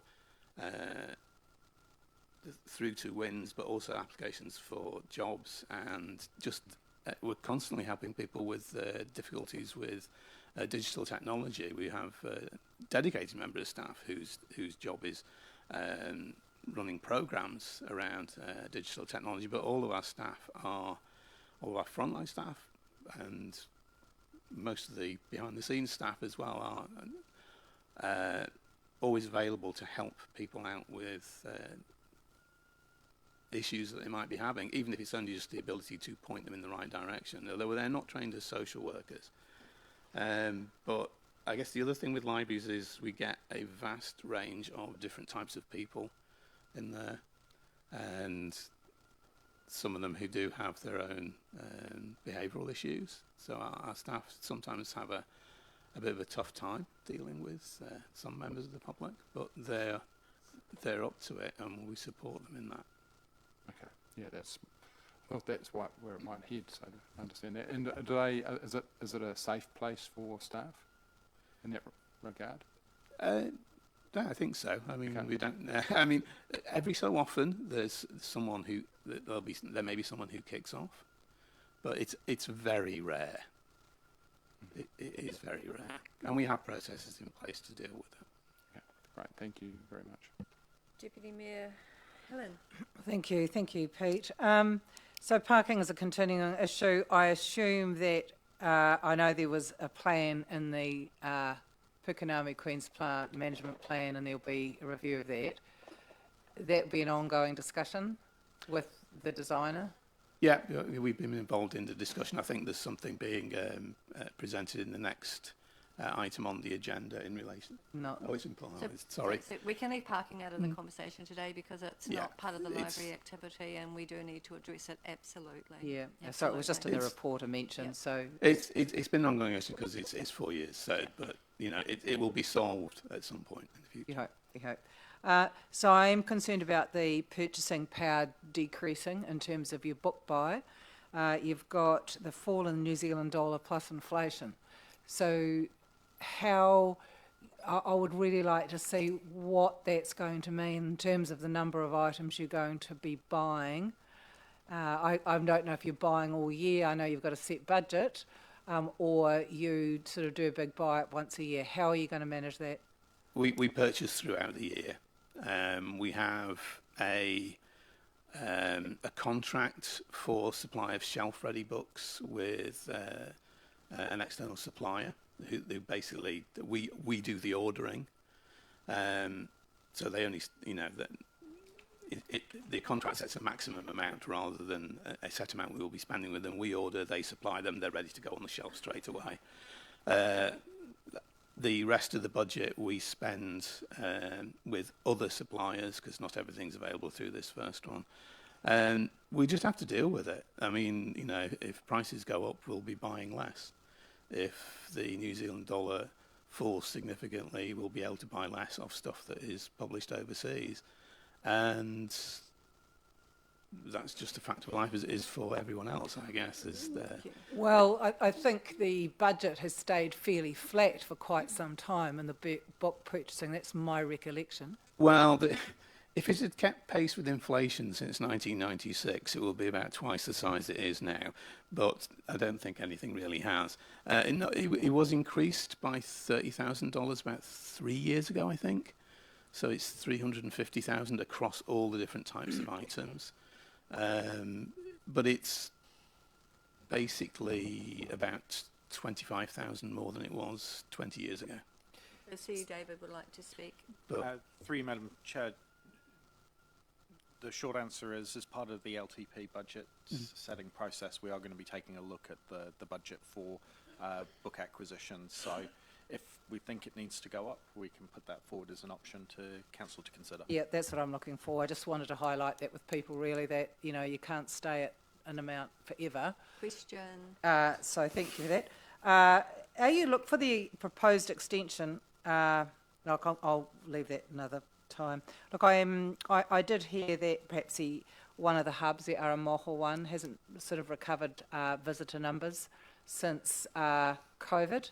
I was speaking to one of the ladies who volunteers out there, and the numbers are quite light coming through. I'm just wondering if you're reviewing the patronage of some of, of a site like that, for example. We keep an eye on it, but it also relates to how much does it cost us in terms of servicing it, and the cost of servicing Aramoho is very, very low. Okay. So it's like. So it's value for money, though. Yeah. Well, it's. If it doesn't. So my question is going to be: what measure are you putting across those hubs in terms of value for the ratepayer? Have you got a measure that you are evaluating? We've not got a specific measure for any of them. We do have a record of the visitation and the issues from each of those venues. So we're able to look at that. If it ever comes to the point where it doesn't seem to be worth it, then we'll be able to just pull out. I'd like to think that you were evaluating them, on an annual basis. Thank you. We get the reports every month of each venue. Last question. Thank you. Thank you. I'm happy to move that. Can I have a seconder? Thank you, Councillor Charlotte. Michael would like to comment. Just a real small one. I want to reiterate what our mayor just said about the future of libraries. I remember going to a library and sitting there for 6-7 hours reading and learning to actually get a job. When I wanted a new job, I went to the library and read 30-40 books on the subject. But only some people can do that. Now, I'm really excited to see the linkage between that and Tech Week, ChatGPT. Generative AI is going to teach adults how to learn, which books to read, how to read. It's going to interpret the books for you. The hub, the future, is libraries. I'm not saying we don't need universities, but we're not going to need many adult universities because we're going to be able to use libraries to gain the knowledge that we need to achieve what we want to do, whether it's putting up a fence, solving equations, or cooking a crock pot. Crock pot? Cooking something in a crock pot. Yes. I'm really excited about the future. I'm really happy our mayor is also thinking about that. Thank you. Thank you, and Peter, I'd just like to acknowledge your comments about your staff as well. I know you're very, very proud of them, and I think that they need that recognition back as well. So a big thank you from us to them for that, and thank you for your report.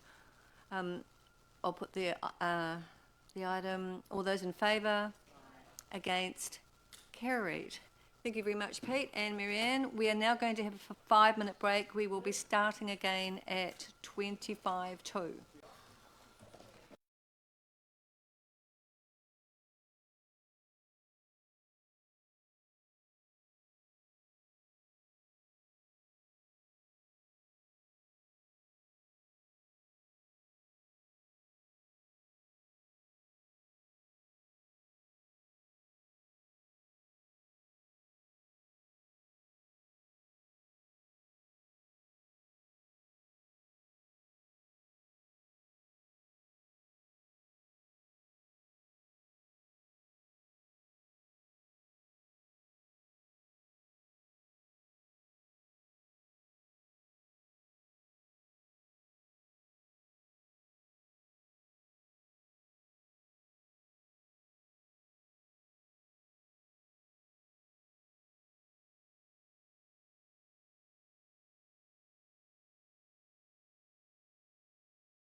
Next item on the agenda is the financial report, and I invite Mike and Louise Thank you. to present. Thank you. Thank you. Vienna's away unwell at the moment, so I'm just stepping in for him to present the financials.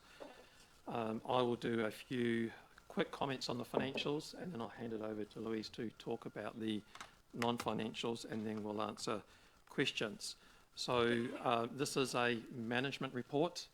It excludes some of our mainly non-cash transactions, which go into the annual report. The annual report at the moment is currently being audited, and that will be presented for adoption at the end of October. So this report follows the same format as previous reports, and I'll quickly flick through the different sections, again, just to explain it. So the first page has very high-level results of both non-financial KPIs and the financial KPIs. For example, the KPIs we've met, haven't met, and still require measurements, operating results, revenue, and so on.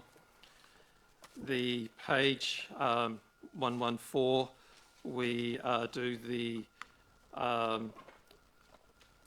detail on the non-financial KPIs, and again there's an attachment that goes into that in quite some detail. From page 116, we have variance analysis at the collated income and expense lines. Then we start getting down into some more detail from page 118, where we start looking at the group of activity level, giving you some variance analysis on both expenditure and revenue within those groups of activities. After I've gone through this, I'll give you some of the key variances, which may help understand the overall variances. Then from page 120, we talk about the capital expenditure and the variances between the different types of capital, which is your growth, acquisitions, replacements. We separate out the Sergeant because that's such a significant item in its own right.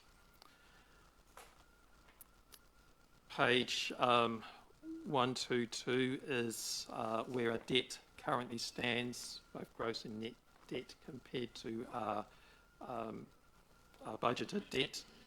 Obviously, the variations in capital is the main driver of the variations in capital. If we're not doing major capital works or they've been deferred, then obviously we're not going to get to our debt targets.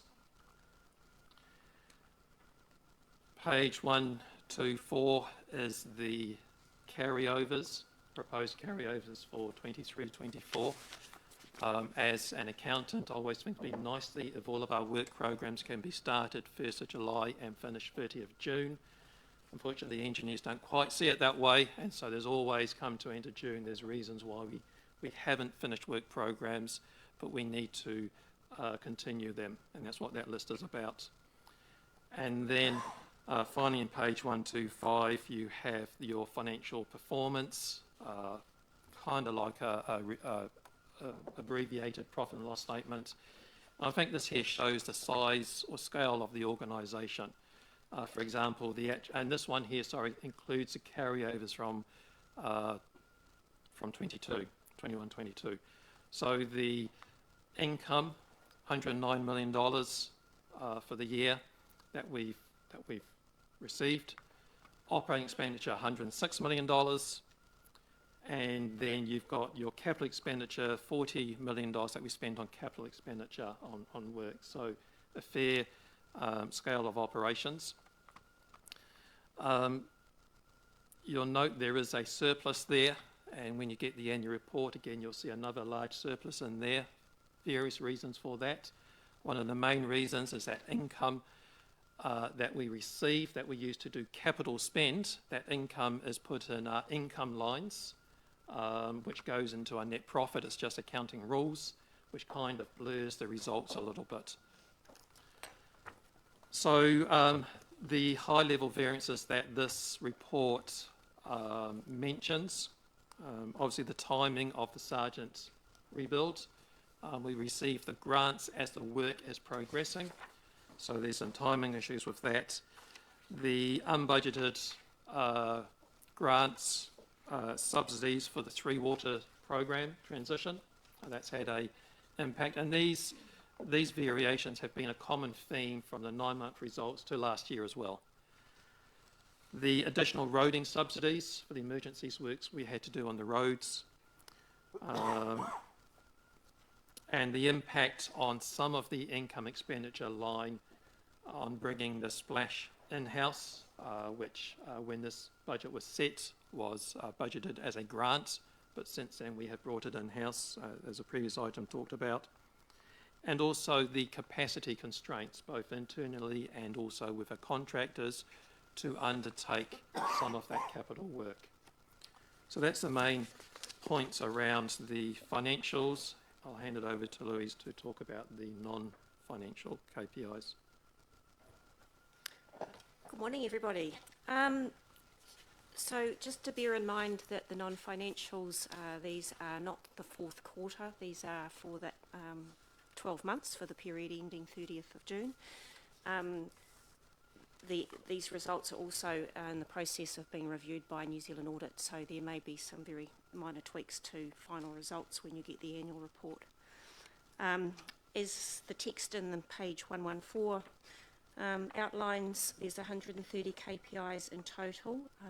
65% of those have been met, 43 have not been met, and 6 do not have the data available.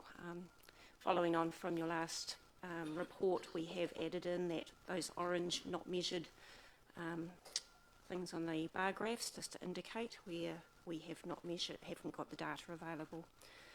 So some of the highlights I have noted in the report. One of the biggest highlights actually, which is quite a pleasure to report on, is the increase in the amount of users of the shared pathways, which is 12.4% overall. We've had increases in numbers attending functions and events at Cook's Gardens War Memorial Centre. We've had pleasing number of visitors to the Glassworks Sergeant Gallery, and other things such as increased number of educational visits to schools on waste minimisation. So this year they have visited 12 schools with 40 classes, so that's an increase over last year. They've had consistent number of people in the community of 91% who are able to be self-sufficient for 3 days in an emergency, and I think you can put that down to what's happening elsewhere throughout the nation, and also the work that goes into educational visits by the emergency management team.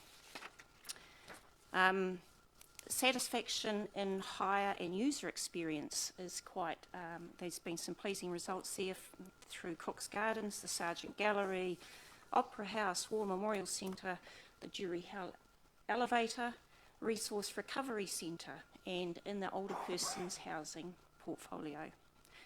So there's a couple of mixed results as well, and there is, as you all note, that in the annual non-financial reporting, we do bring in the results of the Community View survey. We would prefer, there will be a report coming to the Strategy Policy Committee meeting on the 5th of October, so if you have questions pertinent or specific to the Community View survey, if you could leave them perhaps until that meeting. But just a couple of comments, there's with mixed results. So some of the satisfaction levels measured by the Community View survey show that we've not met targets. However, when you listen to, as Pete would have explained in the library report, and I think earlier in some of the other reports, when there's internal measures, the results are quite different. So, for example, satisfaction in the CVS with library services was only 84%. We didn't meet target, but the internal survey showed there was a 99% customer satisfaction level. There is also some mixed results in things like the perception that Whanganui is a creative place, which is 80%, and yet the percentage of residents participating in creative activities is only 24%. So there's sort of some discrepancies. So because of those sorts of things, we are going to be reviewing these measures. Bear in mind that these were developed in 2020 for the LTP that we're currently in. They're 4 years, the KPIs. A lot of things have changed since then. COVID has had an impact, and as Pete mentioned about COVID, the impact in the library with the people coming in to the library. And also, for example, we've got a measure in here which I would say is now redundant, the amount of internet sessions in the library has dropped off, but that is a result of the COVID because people have actually resorted to other ways of finding that information, not necessarily in the library. So those are the sorts of things we'll be looking at when we review the KPIs and make sure that they are relevant and realistic.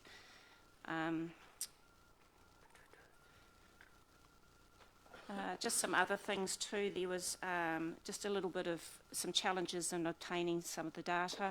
For example, with the splash or the swimming pool, you know, through the transition, we've only got sort of 6 months of data rather than the full year, so it does determine that the measure is not being met. I think that's probably all from me. So. Do we have any questions? We do.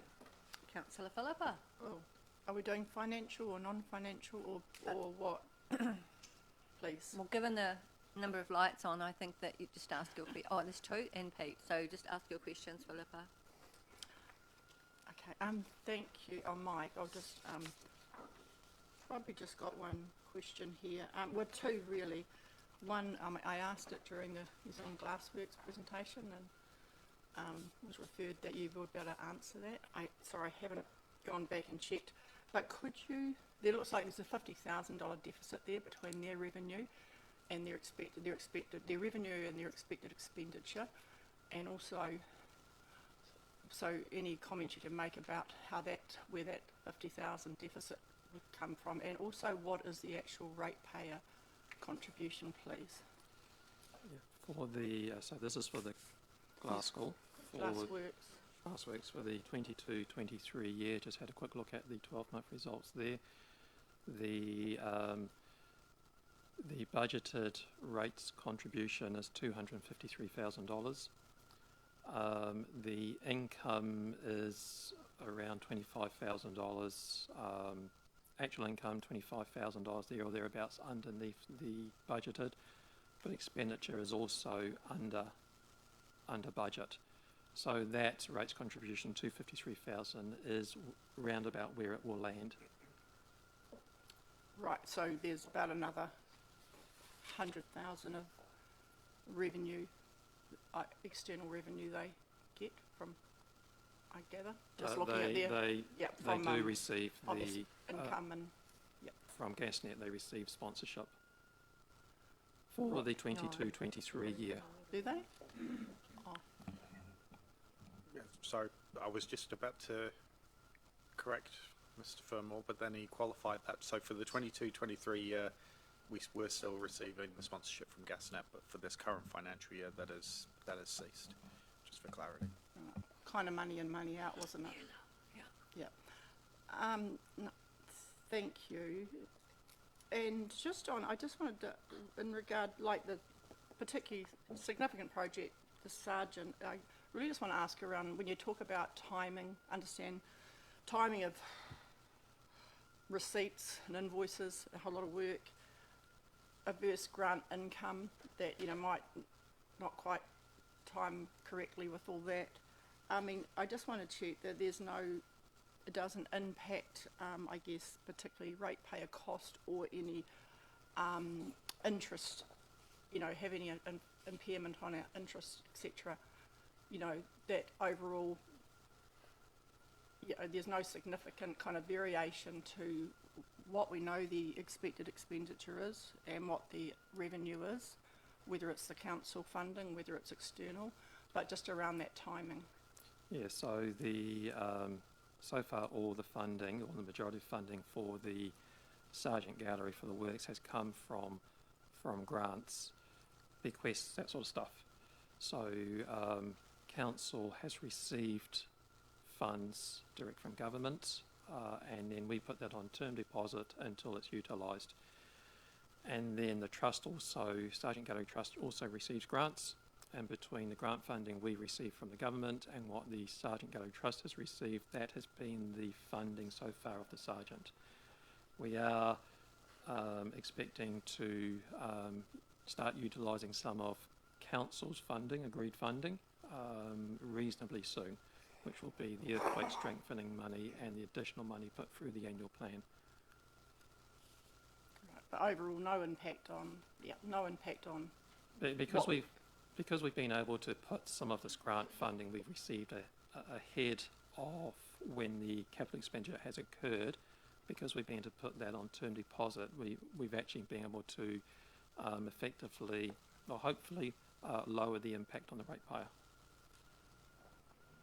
Thank you. I think that's pretty much all my questions. Thank you. Thank you, Councillor Pete. Yeah, through the chair. And it's more of a question for the two presenters and our chief executive. And that is, when I was doing linear manufacturing, I obtained Six Sigma black belt. Now, statistics, which I really love, is can we do a standardization of the measurements? Like you have averages, you have means, you may have medians and things like that in your reporting. So can we standardize that to, say, mean, median, mode, and a range, so that, and where it's appropriate, because it's all right to say what an average is, but if it's only one small part of statistics. So I would like to see personally the when you're using statistics that we use the whole range where it's appropriate. Through you, Madam Chair, as a fellow practitioner of Lean Six Sigma, short answer to your question is, as part of the LTP, we are going to be reviewing all of our non-financial performance measures, and we'll be putting some options towards council.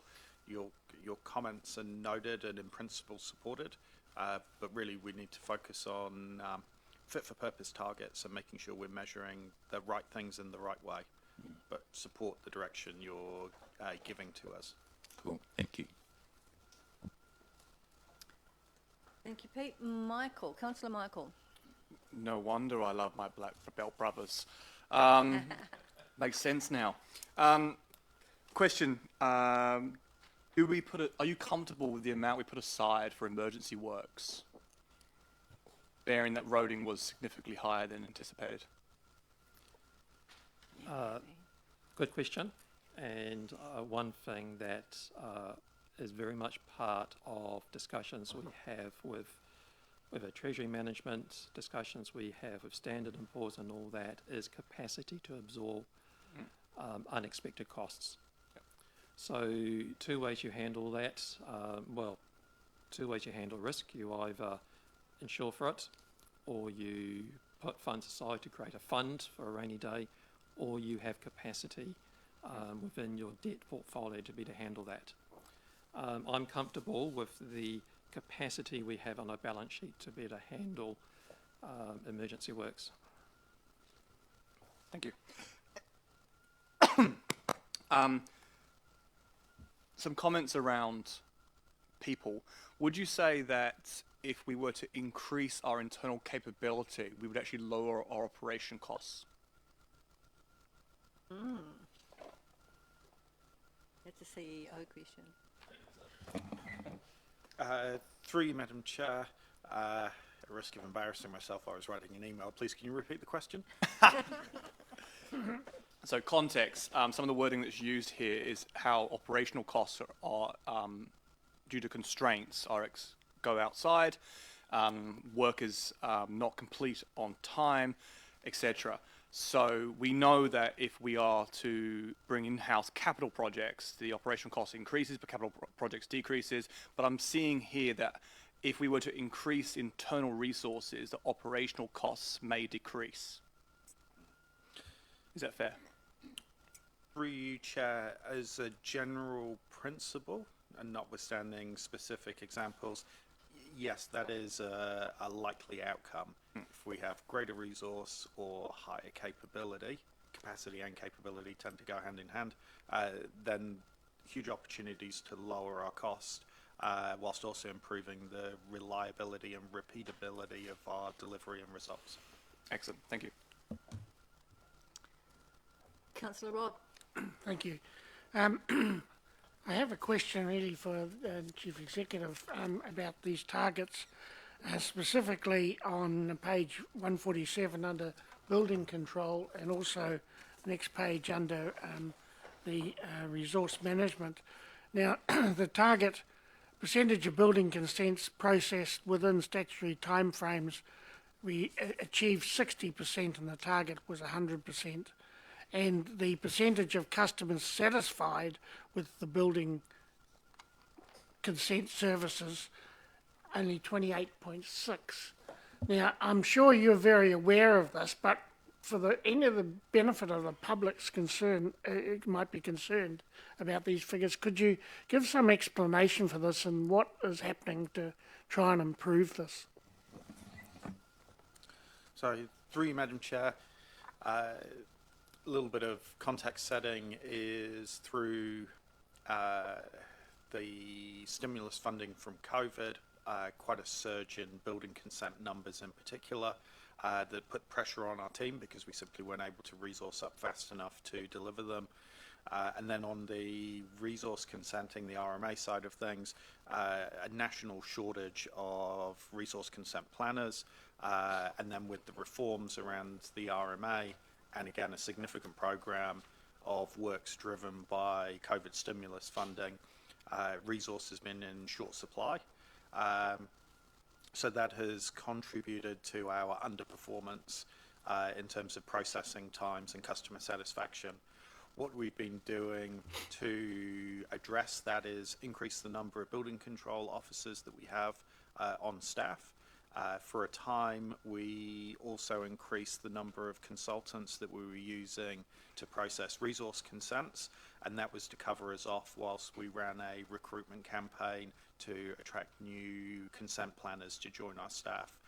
I'm pleased to report that we have now filled all of our budgeted roles in the resource consenting team, with the exception of the senior planner and the team leader, and we're now able to reduce our reliance on more expensive consultants and contractors.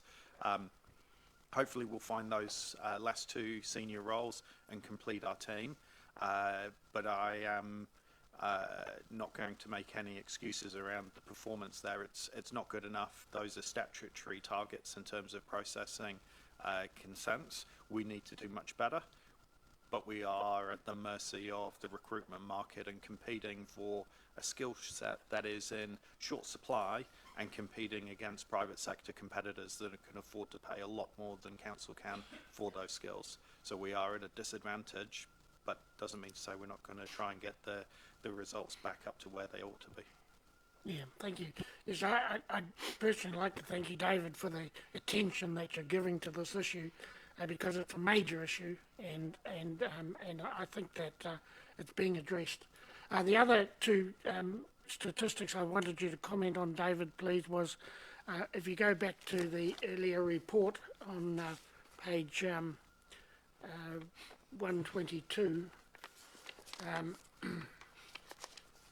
financial report, the operating costs are up $4 million at 10%, and the personnel costs are up 4% as well. Is that of concern to you, and are you needing to address that? Through you, Madam Chair, no, not a cause for concern, and I think these have been previously explained. The splash transition is one of the big material movements in terms of adding to our salary cost, because that used to be funded as a grant to support Whanganui.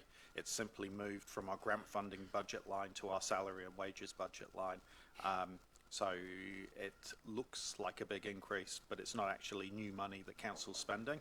And then in terms of the general operating cost, we're doing more projects. We're building more stuff for our community that is debt funded, that we need to pay interest and debt repayments on.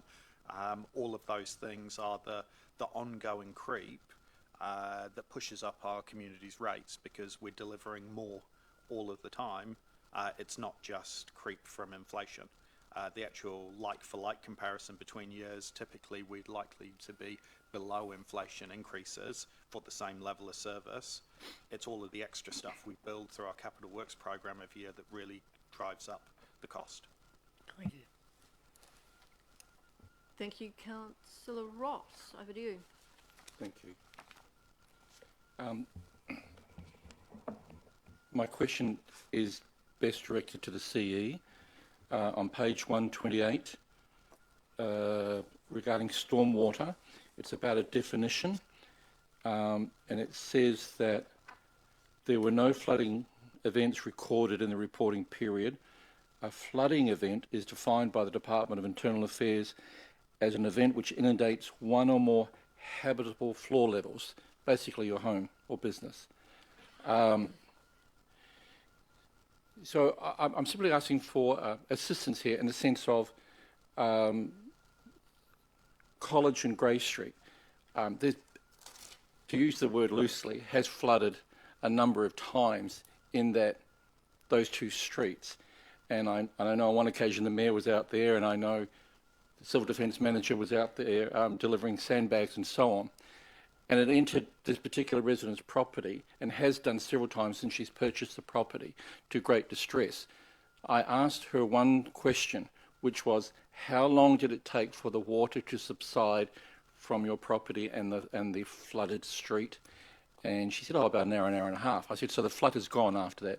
And she said, yes, but it was distress each time. She was able to explain very nicely, yes, where council has it on its list of things to attend to in the long-term plan. My question is that when we use that definition of a flooding event, it's not the same to us as it is to a resident when we use the term flooded. When they see their streets flooded but not their home, that's distressing. If we see the streets flooded and it's entered their home, that's a flooding event. I'm just wondering where that sits with the community's understanding and our understanding. To me, I feel like there's a disconnect, even if it hasn't entered your home. It's a definition, isn't it? So, through you, Madam Chair, a couple of points I'd make there. First of all, we're bound, this is a mandatory measure that is imposed on all councils by the Department of Internal Affairs, so we have no choice but to measure it, and we can't change the definitions. But by way of context, the purpose of the measures is to provide some risk-based prioritisation to councils. So the logic being, if you are flooding a habitable floor, i.e. somebody's bedroom, kitchen, living room, then they are clearly the highest priority issues to be fixed compared to flooding somebody's garden or their garage, which is not a habitable part of their house under the definition. The Office of the Auditor General has, in recent years, regularly criticised the local government sector for being far too reactive when it comes to dealing with flooding, and typically just chasing around addressing the last known flood that occurred, rather than taking a strategic and risk-based approach to proactively planning for flood mitigation. This performance measure was introduced to try and incentivise that risk-based approach. But I totally appreciate, from the community's point of view, if you've got water lapping at your doorstep on a regular basis, the stress, the anxiety that it causes will be huge, and performance measures like this will be of very little consolation.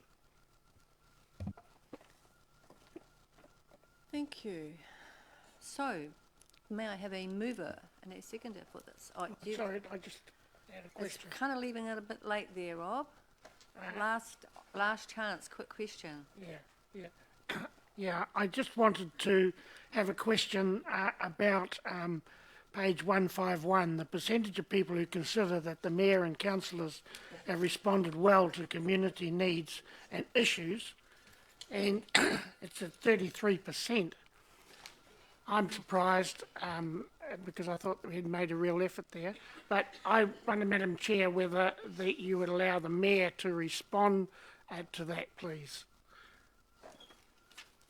Looks a little bit like a jack-up, but I will let the mayor respond to that.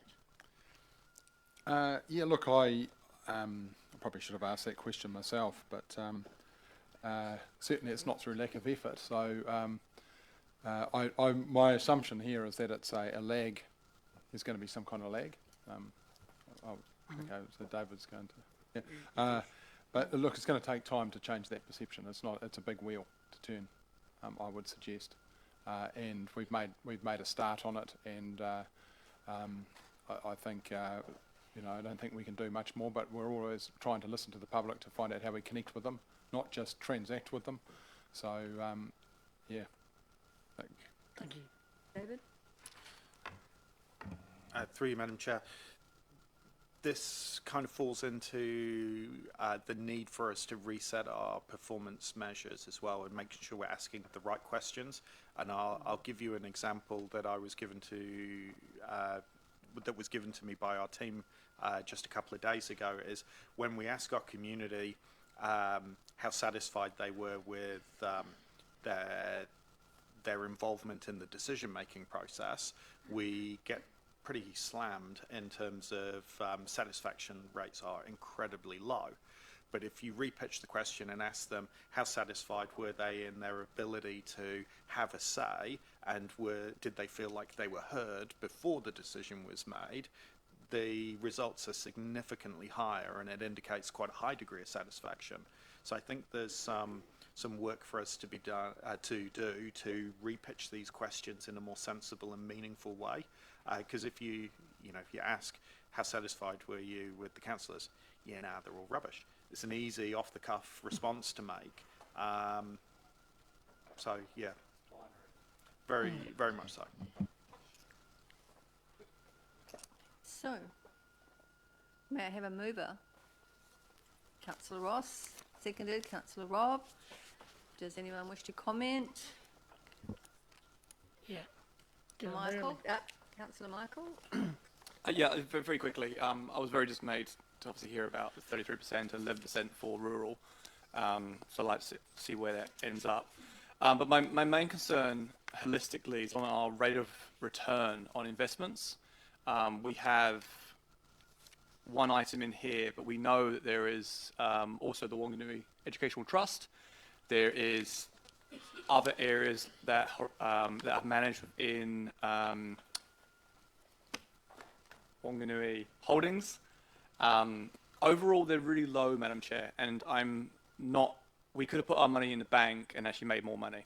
So I think holistically, investment-wise, we need to come to the determination whether or not we are going to invest, and if we're going to invest, we invest properly around better outcomes economically and socially for our people, or don't invest at all.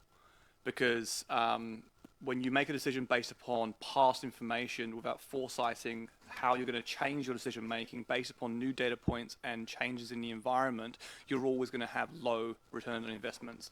And getting a 2.something% return on investments is just poor, very poor. So I think we need to have a conversation about that, Madam Chair. Thank you.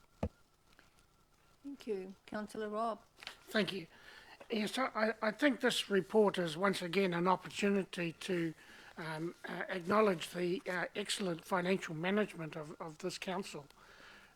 It's never different to this, and once again I think the public can have a lot of confidence in the way their rates are managed by this council. I look at a few key things when I read these reports. And I don't look at all the pretty pictures, I'm sorry, Mike, but I do look at the graphs and the report on page 125, and note that on page 122, the debt. The public is always really interested in whether our debt's getting out of hand, and this this clearly says that we plan for 136 million and our net debt is 102 million. I know there's deferments and those sorts of things that cause this, but I think it does give confidence to the public that debt is under control. Not so much perhaps in the operating costs and personnel costs. The Chief Executive has explained, and I think a very good explanation of why these are, but anyone picking up this might wonder why the operating costs are up 10% and the personnel costs are up 4%. But at the bottom line is the operating surplus, excluding depreciation, is up 35%, and I realise that is a lot because of deferments, but I think it indicates that the council is in a pretty healthy position. The area around building control and environmental control planning is obviously a key issue for this council that I know is being addressed, and I believe that I have personally had complaints from the public about this particular area of council. I know a lot of other councillors have had the same, and it's great to be able to explain the focus that's going on these particular activities and the improvements that the Chief Executive has outlined. So thanks again once for an annual report that is, I know not the official annual report, but it is a 12-month period, which is comparable. So thank you very much. Thank you. Thank you, Rob, and to the two teams involved in putting this report together. I know the huge amount of work that goes on behind the scenes to get it to us and get it to us in a timely way. So a huge thank you to all of you. It's much appreciated. And I do know that you've got constraints around what you do report and how it's reported as well. So thank you very much. And on that basis, I put the motion. All those in favour? Aye. Against? Carried. Thank you. And back to Mike. Finance and Treasury report. It's another yummy one. Thank you.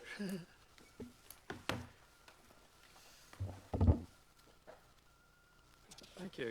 So this report is mainly around Treasury compliance, and we will expand that as we go through, as we develop this report. But the first part is just giving you a bit of a snapshot around the rates rebates. The team downstairs have been extremely busy. So we've had 2,200 rebate applications as of 6th of September, which is up 350 from previous time last year. On top of that, of course, we've introduced this rates remission for those who were significantly impacted by the district valuation, particularly the land valuation. And we've had 111 applicants, and under the criteria, they qualify for just under $30,000 of remission. Then we go into the just a snapshot of our borrowings, investments, cash investments, and then we get to Treasury compliance. There's two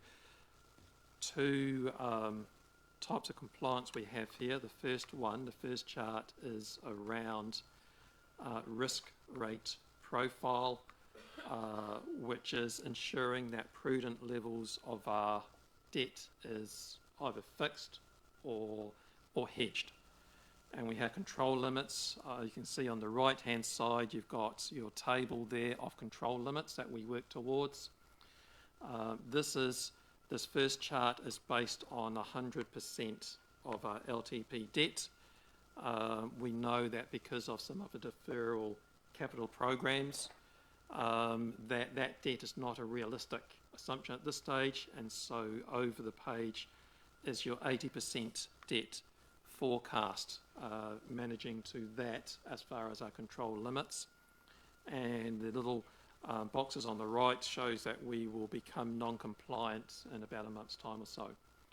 So we do have 2 times 5 mil swaps on call with ANZ, that when we hit a certain swap rate, they'll give us a call and we will transact those. Haven't quite reached the 3.9% we want, They're about 4.6 at the moment, but we will have to, in a short while, actually transact one of those to get back into policy. So we've upped that to about 4.2%. Hopefully, if we get there within the next couple of weeks, we'll transact one of those. We'll have to anyway to get back within policy. The next graph, bottom of page 156, is to do with the funding profile. That is when our debt matures, different tranches mature. Got $117 million of debt, and this here makes sure that we don't have a significant amount maturing within a very short time frame, and then we're exposed to what the market does at that point in time. So you can see really at the bottom of the page, you've got a funding summary and some numbers there. So the bucket 0 to 3 years, we have 55% of our debt maturing within that time frame. 3 to 7 years, we have 45% maturing, obviously the rest, and 7 to outwards, we have none maturing. So we have the way this works, we have 17 mil of debt maturing in April next year, and we're going to pre-fund the bulk of that. In other words, we're going to take the funds now. One of the reasons, a couple of reasons around that. First of all, it provides us liquidity, which is always very positive when viewed by credit rating agencies. But more importantly, at the moment, the risk margin, the risk to the risk margin is on the upside. And so it's probably cheaper for us to lock that debt in now, put that on term deposit, and the term deposit will mature the day before the loan needs to be repaid in April next year. So we're likely to take out $12 million in the tender, LGFA tender in October, and possibly $5 million in the November tender, just so you know where we're going with that. And because of our profile of our debt maturity, we're likely to take them perhaps longer term debt to push some debt into the outer buckets of that graph there. So that's kind of a short lesson on Treasury management. Happy to take questions on these very exciting graphs you have in front of you. I'll jump in this time first. See the lights coming on all the time here. No, there's not a lot. But my question focuses on and thank you for the debt stuff. That makes a lot of sense to me. My question's around the whole rates affordability thing and the additional one-off rates remission we're allowing this year. Applications still coming in for that? They are. So both the rates rebate and the one you mentioned, really we haven't put a cut-off date. Sorry, rates rebate go for the whole year. Yes. And we haven't put a cut-off date on the $500 one. I would expect that to be the bulk of them. I wouldn't expect too many more, but I'll give another update in the next quarterly update to this committee. Okay, thank you. I think the numbers are concerning and that do confirm to us that we do have a lot of people out there who are prepared to ask for that money, because it does take a bit to make the ask. So thank you very much. And next question, Councillor Michael. Thank you, Madam Chair. The graphs are exciting. What I'm a little bit dubious about, though, because I know from a management accounting point of view, the graphs are going down because that's what you know. But I want to know, Mike, from your point of view, when have you ever seen debt decrease year on, year out in your term here in Whanganui Council? Good question. Look, I'm quite realistic about this. Perhaps I'm a bit glass half empty here. Every long-term plan we have what's termed peak debt, where we go up here and it's meant to come down. It just seems to me every long-term plan, the peak debt goes up. And I think, and I've used this example before, of Tauranga City Council, who 2 long-term plans ago had peak debt of about $400 million, sorry. the last long-term plan, they never had a peak debt. It was going all the way up to $1 billion debt. So, yes, I'd love to get to peak debt. Short answer. I'll leave it there. Thank you. Can I have a mover for this report, please? Charlie, thank you. Seconded by Pete. Any comments? Councillor Michael. Ooh. Oh, Peter, you love the debt as well.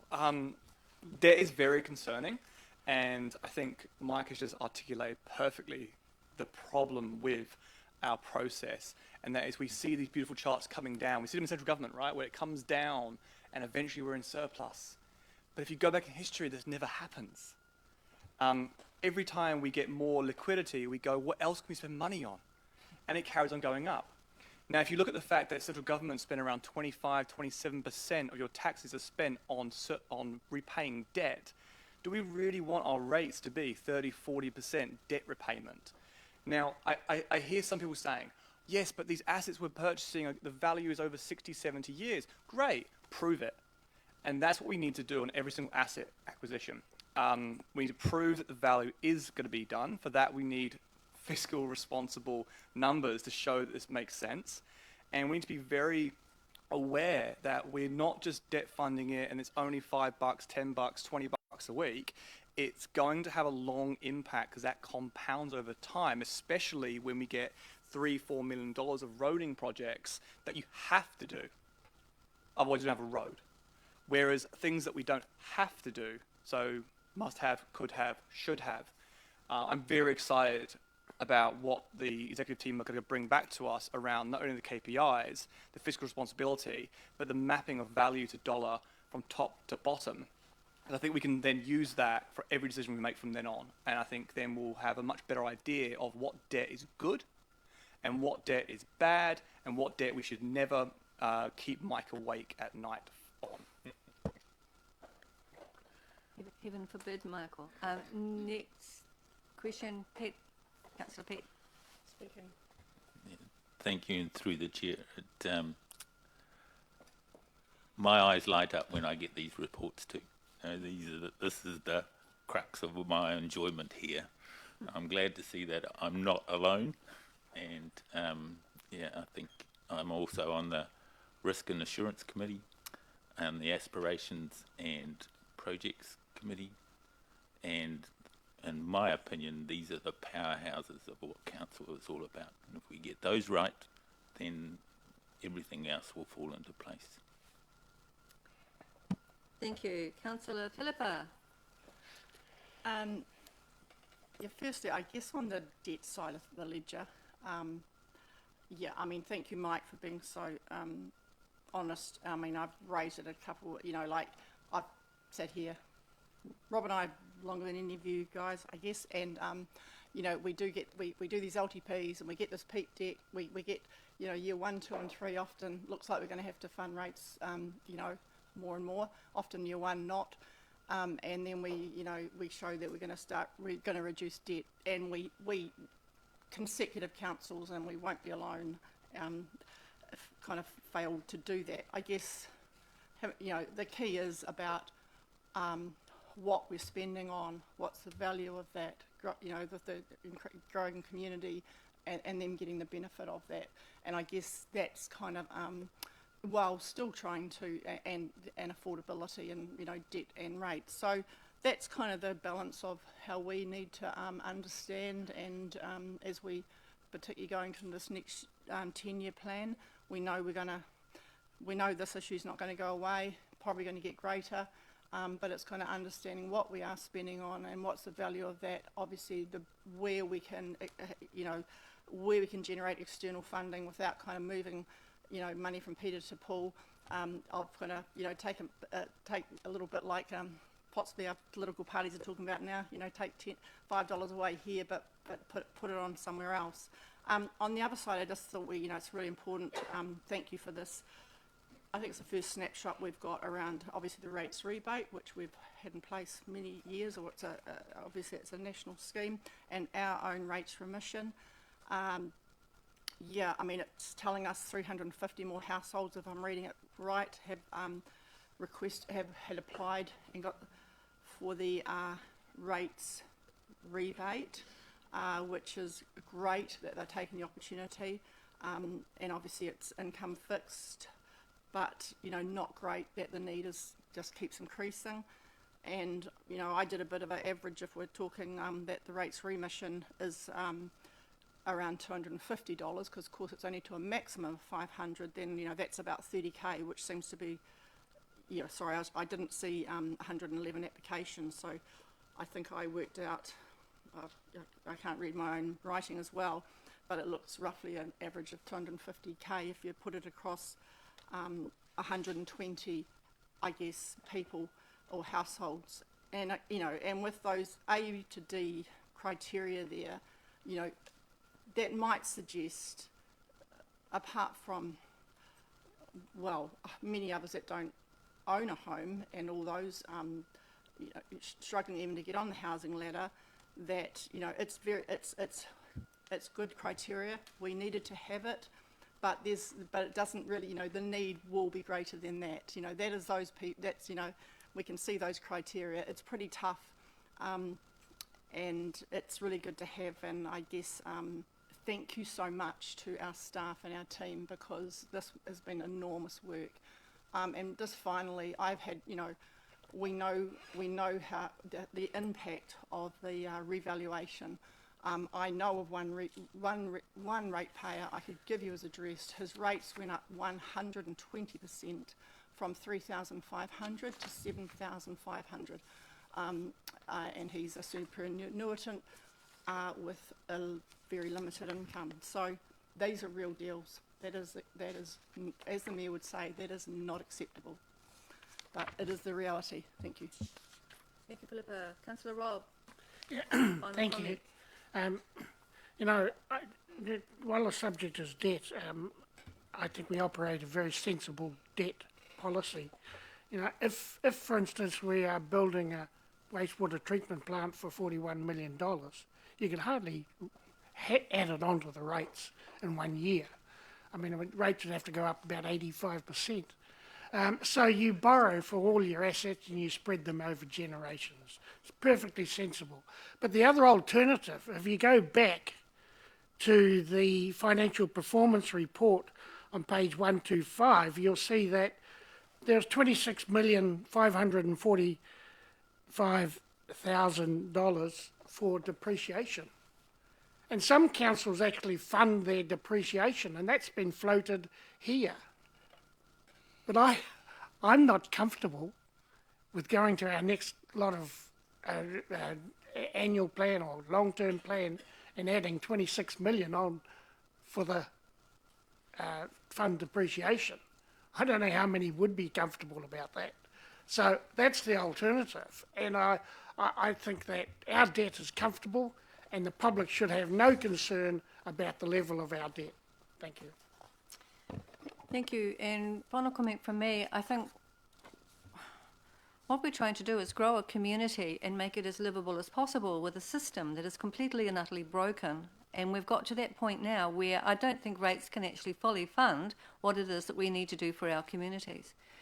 And we've become used to looking at those things that we would like to have happen. And we've all got our little pet projects, and some of them are quite critical. But I think we've got to the point where we really can't do pretty much any of them, because we are running under a system that is completely and utterly broken. And until central government comes to the party and works with us, and hopefully through the review for local government, there is a sizable shift in how councils are funded and how we function, you know, things are only going to get worse. And they're going to get worse for our people out there in the community. And that's the real sadness for me, and that's what makes our job, all of us, be it councillors or staff, makes it very, very hard. And I think it gets worse every year now. So thank you for a job well done. All those in favour? Against? Carried. Thank you. Thank you, Mike. And the next item is the financial commitments. Back again. It's a quick one. hopefully this will be a fairly quick report.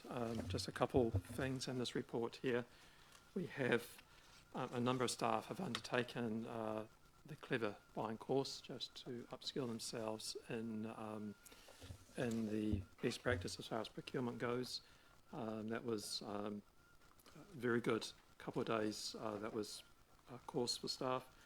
And then the commitments on the following page, we've tried to modify the way we present this information to you for greater information. There is a brief explanation about what was actually procured, which you never had before, and we're trying to put in there probity measures to give you assurance that we have undertaken probity within the contracts we are letting out to contractors.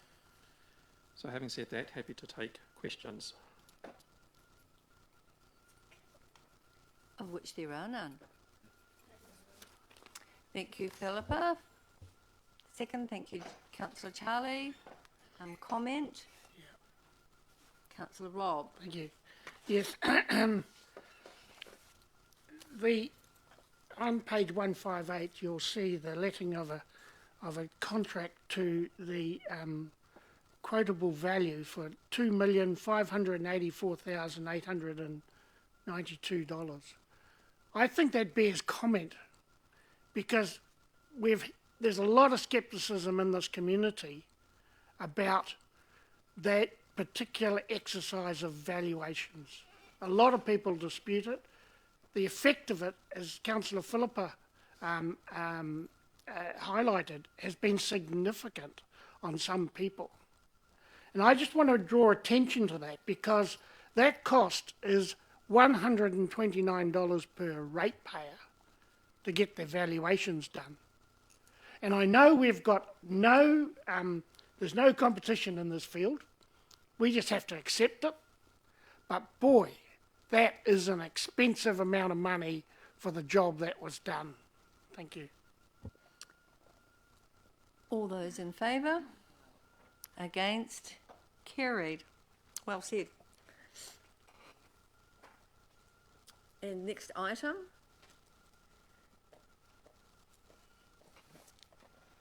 So Wendy and Sarah and Tanya.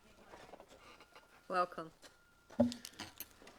So before Wendy speaks to the report, I did just want to introduce you all to Tanya Henare, who heads up the property, facilities and parks functions in my team. Tanya joined council a couple of months ago, but she hasn't yet had the opportunity to meet with you as a committee, so today's her first opportunity.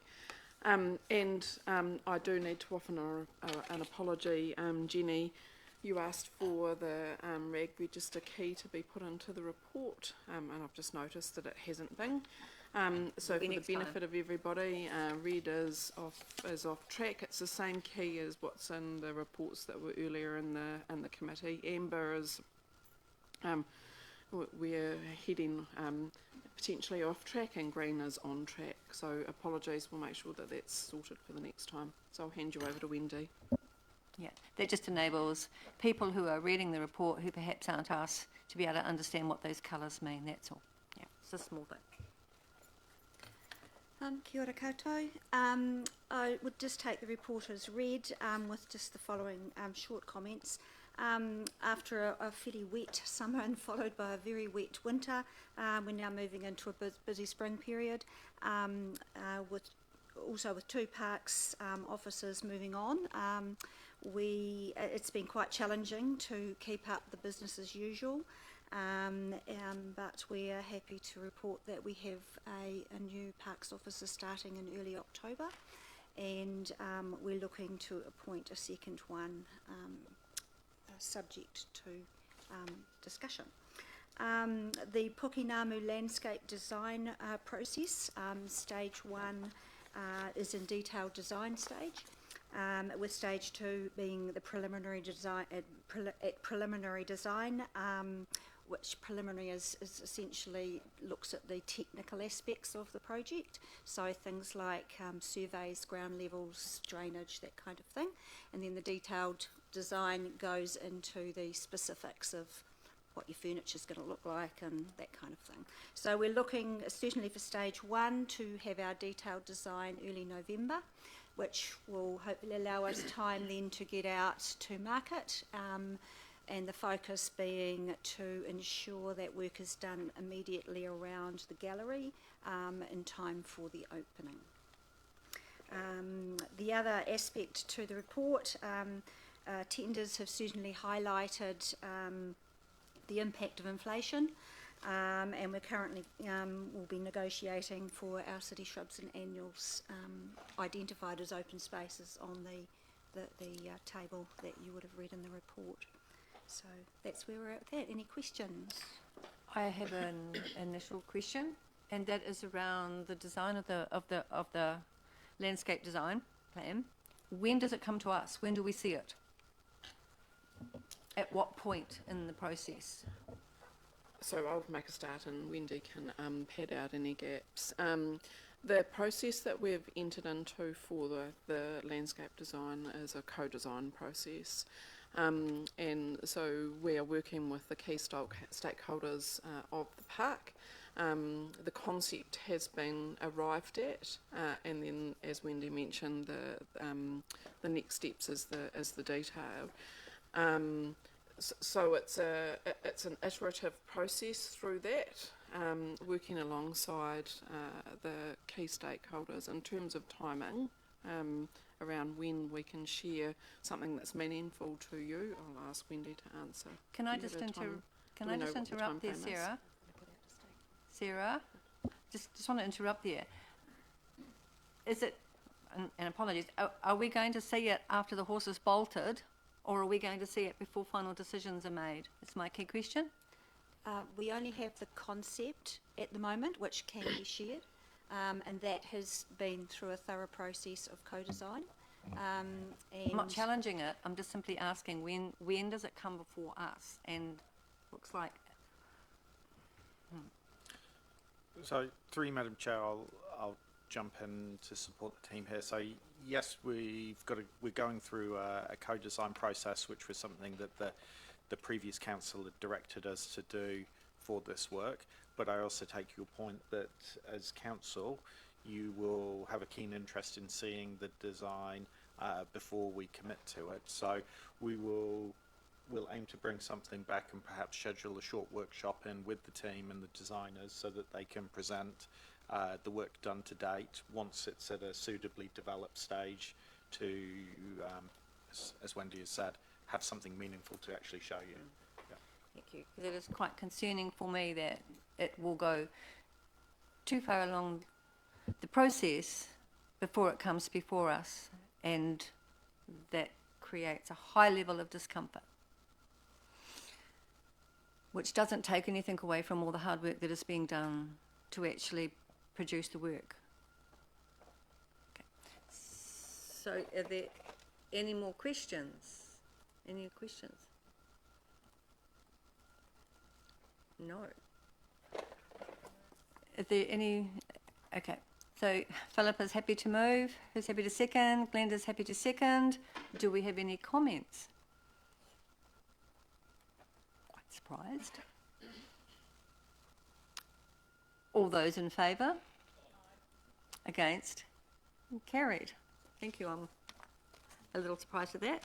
Now, what we're going to do now, thank you very much, team, for that, and I'm sure some of you are staying for the next item. While the item is being presented, the chair is going to change from myself to my deputy, Michael, and I have to be somewhere else, so thank you very much. Over to you. The Aviary report. I would also take this as read. I would just perhaps reiterate some of the maybe smaller steps that have been taken at this stage.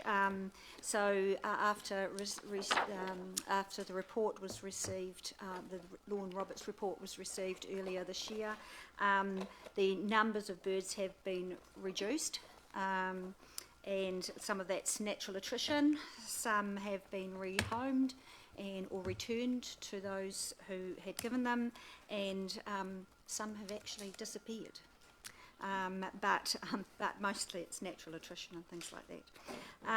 There's been some work done, minor work, admittedly at this stage, on bird enrichment. So there's, if you've been up there lately, you would notice that there are a lot more perching options for the birds. There's wooden toys and feeders, and we have intermittent leafy branches being supplied. We have engaged with Hastings Hastings Council, who have gone through the same process that we are now involved in, and it's been a good learning for us. And they actually referred us to the person that they had to help with the practical implementation and design of their aviary, and her name is Pauline Nijman, and we have had a visit from Pauline. She is a practice nurse at the Massey University Vet Clinic. She's also the chair of the, I wrote it so I wouldn't forget, the Wild-Based Recovery Community Trust, and she has significant experience in both exotic and native birds. She's also helped Palmerston North City Council with the revamp of their aviaries. So she will, for us, be looking at how we can practically implement a number of the issues raised with the report that we have previously received, and will, as she has done with other areas, produce a practice manual and processes, something that we haven't had before. She'll look at determining appropriate numbers for a collection for our aviary, depending on the species selection that is finally chosen. She's well versed in undertaking health checks, and we will be doing health checks on the birds, and it's actually something that's come to light as part of this process, is that it's not just a case of us going to a vet. The vets in Whanganui themselves have said to us that they're not specialists in this field. And so in terms of the cockatoos, which were of a greater concern within the report, we're organising a trip for our little old men, as Pauline calls them, to go over to Palmerston North and have a full vet check. And we don't know what will come of this. They are ageing, they're showing signs of their age with potentially arthritis, etc. But that's going to be one of the first steps that we get to fairly soon. Pauline is able to undertake the health checks for the rest of the birds, and she will involve, or we are looking to involve, some local vet nurses and things to help upskill them, and it'll be a learning experience, and she'll do that along with our aviary caretaker. She's also has worked well with Hastings in terms of the housing and design of the aviary, so that's something that will also be part of her brief, and training. So in terms of the processes, so it'll look at things like, do we have a disposal policy? Do we have a what is our collection policy when we get birds? Feeding and diet, housing, those sorts of things within there. So, questions? Awesome. Thank you, Wendy Bainbridge, Senior Parks Manager. We now open the floor to... We now open the floor to questions and clarifications on 5.12 Aviary status reports. Any questions? Clarifications? None? Awesome. Thank you for your questions. Oh, sorry, Mayor Andrew. That's all right. No, that's fine. It may have been mentioned somewhere, but I was keen to understand, given the public interest on the request to explore fundraising and external co-funding opportunities. I've had a number of members of the public ask me about that and keen to be involved. Would you know, is that part of the next long-term plan, or? Yeah. Yes, it is. We're just, I suppose, we're not quite ready to ask for fundraising because we're not sure what some of the investments will involve. It's more the process I'm talking about, but still. But we will get there because we know that there has been that public interest, and if people are interested in giving us some donations and so forth, then we'd be happy to receive those. Thank you. Mayor Ross? Mayor Ross. Councillor Ross. That won't be happening. Thank you, Chair. A little bit concerned to hear that we've gone from 178 non-native, non-endangered birds down to 98 birds. 98 birds is not a lot compared to the 178 that did exist before. Very basic question. I know that the initial money is going into bird welfare, but for the long-term viability of this aviary, at what point would we pay $30 to put some sort of counter as part of our assessment of public access? At what point can we start counting the people coming through at different points there so we can see what's going on other than anecdotal comments? We have tried a counter before. It was a bit fraught because people are coming in from both sides, leaving from both sides, that kind of thing, and it didn't appear to give very accurate information. But as far as I'm aware, it's still there. We could try to resurrect it and see how we go. But you possibly could get someone coming in one door and going out the same door, and they're not accounted for. So it's a wee bit hard to implement, but we could try. Yeah, to get action on that one, because we just take this whole number divided by 2. They must leave eventually, right? Yes, but it's only counting at one point. But they're on both doors, correct?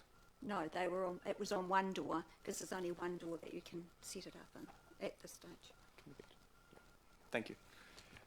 Through you, Chair, we'll take an action to have a go. It's further complicated by the fact that a lot of people view the aviary from the outside and don't actually enter, so getting an accurate number is a little tricky. We'll see what we can do. Thank you. No further questions? Awesome. On the screen we have that the Operations and Performance Committee received the report, Aviary Status Report, August 2023. Can I have a mover? Thank you, Charlie. Second? Councillor Rob, thank you. Any comments?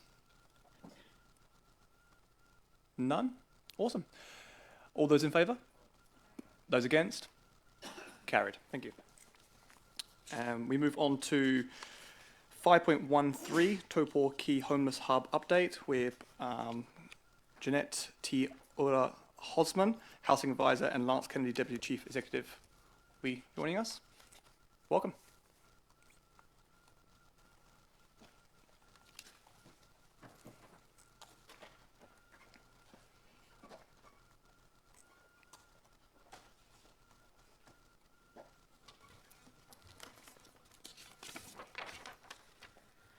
Kia ora koutou.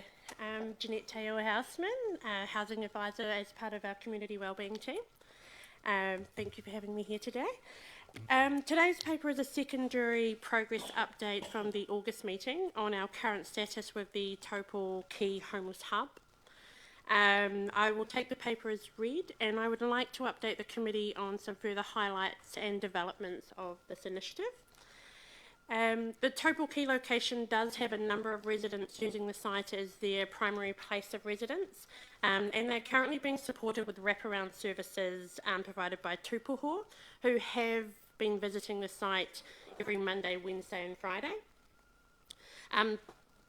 The engagement that the service providers are seeing from those sites is really encouraging, with most residents partaking in additional services from financial budgeting, registering for the housing register with MSD, and participating in on-site communal meetings to discourage antisocial behaviours.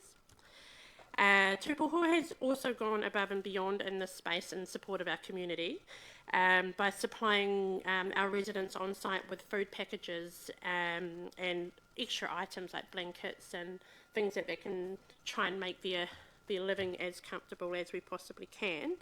And they have been sourced from their own local community connections that have been very well received by those on site as well, so being very well supported where they are. We continue to support our suppliers in being successful in completing their final consent and compliance requirements towards our building consent. And as of recently, our resource consent process has overcome its largest hurdle relating to land categorisation issues, which required in-depth consultation with the Department of Conservation. The site, at this stage, has progressed to us being in receipt of a draft report from a line by the start of next week. So it's going to really start pushing forward our consenting stages to being finalised, which is fantastic. Our other sites continue to be supported by other local community groups in partnership with council, and so far they are doing really, really well. We've seen from Anzac Parade alone in the last fortnight, we've seen at least 6 people be placed into housing, which has been fantastic. And they've sourced this housing from their own resources that they've used from their own connections in the community. But yeah, there was 6 in the last fortnight, so we are seeing progress from all sites across Whanganui, which is fantastic. Expenditure, we're currently well within the improved budget for cost currently to date, and still looking to be well under the original approved expenditure, even with our total 18-month expenditure. So yeah, that's just my little update there. So I'm happy to take any questions that you may have.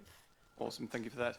Open the floor for questions and clarifications on 5.13 Taupo Key Homeless Hub update. Thank you, Councillor Rob. Okay, so I did want to ask you some questions about the costs. First of all, you said it's within budget.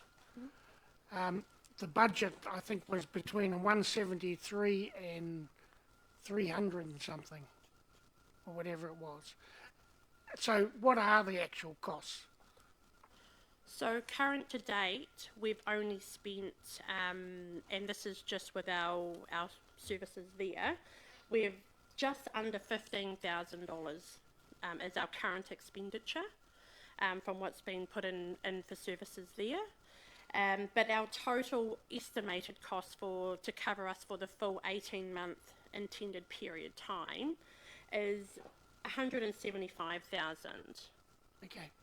And these 2 20-foot containers, what are they costing? So overall, so we've got a portacom which has a office space for service providers with a kitchenette for hot water and cleaning of dishes and laundry facilities. So that will cost us, we're looking at just over $16,000 for that. And then the ablution block with the showers and the toilets is going to be around, it's just under $38,000 for that one. So it's 38 plus 16? Yeah. Okay, thank you. We did have the question last meeting as well, but the CE would like to add to the finances. Through you, Chair. Just a comment I would make, the budget range, as Councillor Vincent has recalled, was about $170,000 through potentially up as high as $376,000. A point that I would note was that was an annual budget, not for the total duration of the site. So when we're reporting the current cost estimate of $170,000 roughly, that is for 18 months, not 12 months. So we're actually below the lower range of the estimate that we originally predicted, which I think is a really good result. Would also like to add a comment that it is pleasing to see that we're now overcoming those unexpected consenting issues and starting to get the full service up and running as originally planned. And then a final point is I'm aware from Lauren that we're now in some really constructive conversations with some of the other government agencies that should be involved in this space, and we're hoping that soon we'll be able to report that they're going to be making a contribution towards covering some of the costs as well, albeit we haven't yet landed a firm agreement, so I don't want to talk any more about that until we've got something locked in, but it's looking really good. I just had another question, if you wouldn't mind. Yeah, that's fine. I just want to add to apologise to Deputy Mayor Helen. She had an action on the absolution block. I found a solution. I found an answer for that whenever she gave it to you. The answer was that by renting is a difference in legislation compared to owning. So I'll get that information to you as well. Apologies. Councillor Rob. Thank you. The absolution block would be wonderful, but so would be the ablution block. Absolution. Ablution. Ablution. Now you confused us all. We needed a laugh. The toilet block. We needed a laugh. You got it. Yeah. Absolutely. All these fancy words. Yeah. Okay, so is the water on and the power on at the site yet for those blocks? Currently not. They do require the blocks to be in place before they can be connected to the services. So that will happen once the containers get to site and their anchoral structure, foundation supports are in place. And is the cost of that is budgeted for how much? For the power and the water water. connections? Okay, so we are looking at... Through you, Chair, the report last month gave the full breakdown of the costs, so you already have this information in diligent from the previous meeting, and it also gave you the forecast expenditure to the end of September, so perhaps rather than going through it again, just have a look at last month's report. Yeah, thank you. I appreciate that, but I don't think there's anything that stops us asking a question again.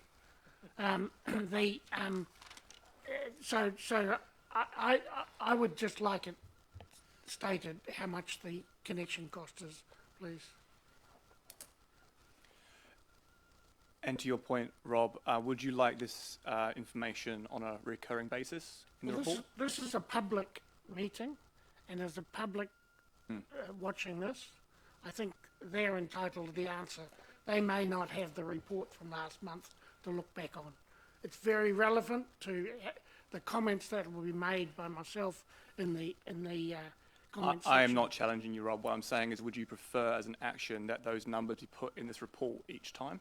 Well, I think that when you have a report that says Taupo Quay Homeless Hub update, an update to me it includes a financial update. I will put those in from now on for you.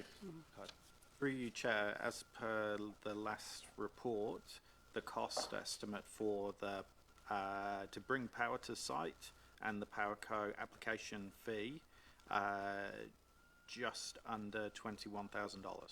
Thank you.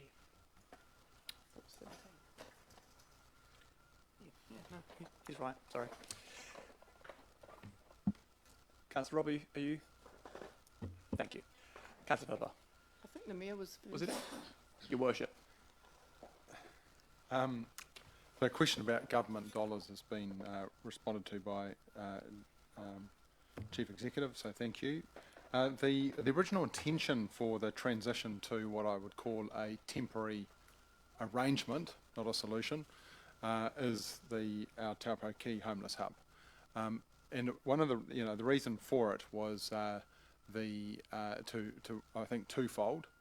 One is to have a single managed site, and the second one was the Anzac Parade site was deemed to be not sustainable for many reasons, apart from being an eyesore. So what is the situation with Anzac Parade? So Anzac Parade is being looked after by one of our community groups, the Whanganui People Centre. They have really in-depth involvement in that site, so they are pretty much visiting every day there at the moment. And they were the ones that have been pulling on their own resources to find homes for a lot of people that are there. the numbers have grown since the last update for people there. So while we've moved people into housing, there are people that have unfortunately found themselves in that situation, and they have gone to Anzac Parade. So yeah, they are continually being supported by some of our community groups. Okay, no, great. So that's anecdotally would appear that way, and that's the feedback I've had and when I've driven past. So is there an intention to look to transition some of these people at Anzac Parade who are homeless to the Taupo Quay site? Absolutely, and we want to make Taupo Quay as attractive as we possibly can by offering Wi-Fi and having the ablution services there. And so once those services are in place, there will be consultation with those on those other sites to encourage them to come to Taupo Quay. Okay, great. No, thank you. The other question as well, ultimately, these are, as I said, people who are homeless, not homeless people. They are people first. And so, and we want to look after our own community. So do we have a sense of whether these individuals that do find themselves homeless are local, Whanganui or whakapapa to Whanganui? Still not explicitly. I can't define where they are actually from. Sure. I can probably find some more information on that from the community groups that are dealing with the people on site. But yeah, explicitly, I wouldn't know if they are local. Chief Executive. Through you, Chair, through our Freedom Camping Enforcement Officers, I've been recently given a list of the regular overstayers at the other Freedom Camping sites, and they are exclusively people that are considered to be homeless, and our Freedom Camping Enforcement staff are pretty much on first name basis with the majority of them. Predominantly, most of them do appear to be locals from Whanganui, a few small exceptions, but overall they are our local people. One of the points I would make is that I think as of the last data I saw, March this year, the waiting list for housing in Whanganui had about 350 individuals and families on it waiting for a house from our central government colleagues. So it's a big issue. Taupo Quay was never going to be the solution to homelessness issue. It was always going to provide a modest amount of relief, and work is still ongoing in terms of a longer term solution, and maybe the team could give a little bit of an update on how that is progressing. But in the meantime, trying to manage our Freedom Camping sites better than they were, I think is being achieved in a way that is not disadvantaging the people that are genuinely homeless and struggling. If we can get them to Taupo Quay, that's great, but as we've previously reported, we can't forcibly round them up and dictate that they go there. We're doing our best to enforce the Freedom Camping bylaws, but again, with a wait list of 350 families and individuals waiting for housing, we can move them on, but to where and to what point? We're just shuffling the problem around the city and not actually achieving any progress. Thank you. Thank you, Mayor Andrew. Councillor Philippa. Yeah, thank you. I guess it's just further to the Mayor's questions, really. I mean, thank you, Jeanette, and your team, and Lauren, and great for some of the community groups, the Whanganui People's Centre. Sorry, I'm just thinking a question rather than comment. Yeah, I guess it's around the timeliness, really, of all this. And I think the Chief Executive has just used a word like unexpected, the unexpected hold-ups, really, around Taupo Quay, because I mean, this has just dragged this issue that we were talking just about a year ago. Is the concern, Philippa, the time delay moving forward, or? Yep. So I guess it's kind of, I mean, well, when do we? I don't think. When do we think we're actually going to? That I haven't heard the resource consent is done yet, and time of moving on and trying to make and get that site as a homeless What site. is the expected timeline Yes, and thank deliverable you. dates? Thank you. I think the Chief Executive wants to answer that.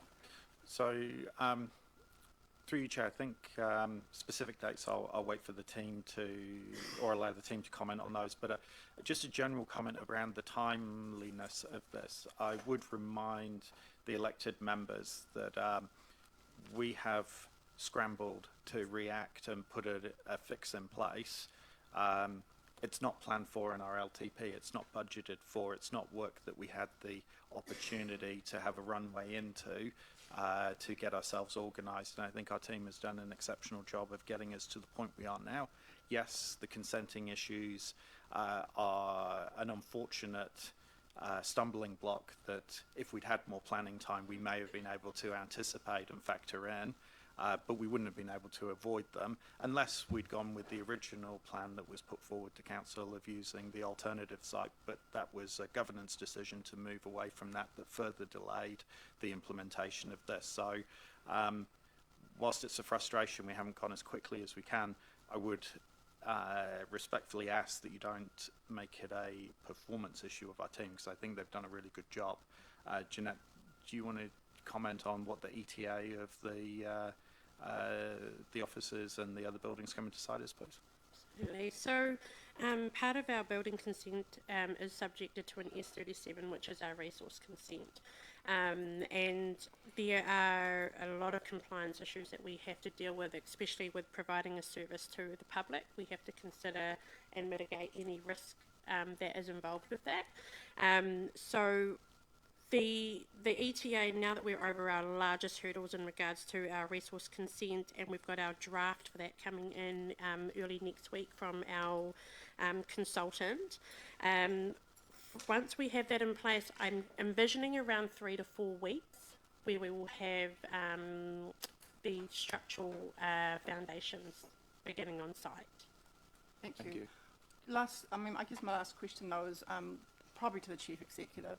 I don't think I have not questioned performance, but David, I think, would you accept that neither council, management, elected members, or the community would have ever foreseen how long this might take to actually set up our homeless site? I'm not going to allow that question to be answered, most because it's an interpretive, subjective viewpoint, Philippa. It is, but in Taupo Quay Homeless Hub Update 5.13, that's not even scope of how we perceived the performance of that. If you would like to rephrase the question to specifically the update, I'll be happy to answer it. Yeah, I mean, you're the chair, and so, you know, there's a level with, but it's not, it's just around, you know, as an elected, I've asked a reasonable question to, you know, could we have expected it was going to take this long? Because this is what the community has basically seen nothing. And that's not a negative. They've just seen nothing change from Anzac Parade. I'm not challenging, but the Chief Executive is allowed to, is happy to answer it. Through you, Chair. Could we have foreseen these issues? Yeah.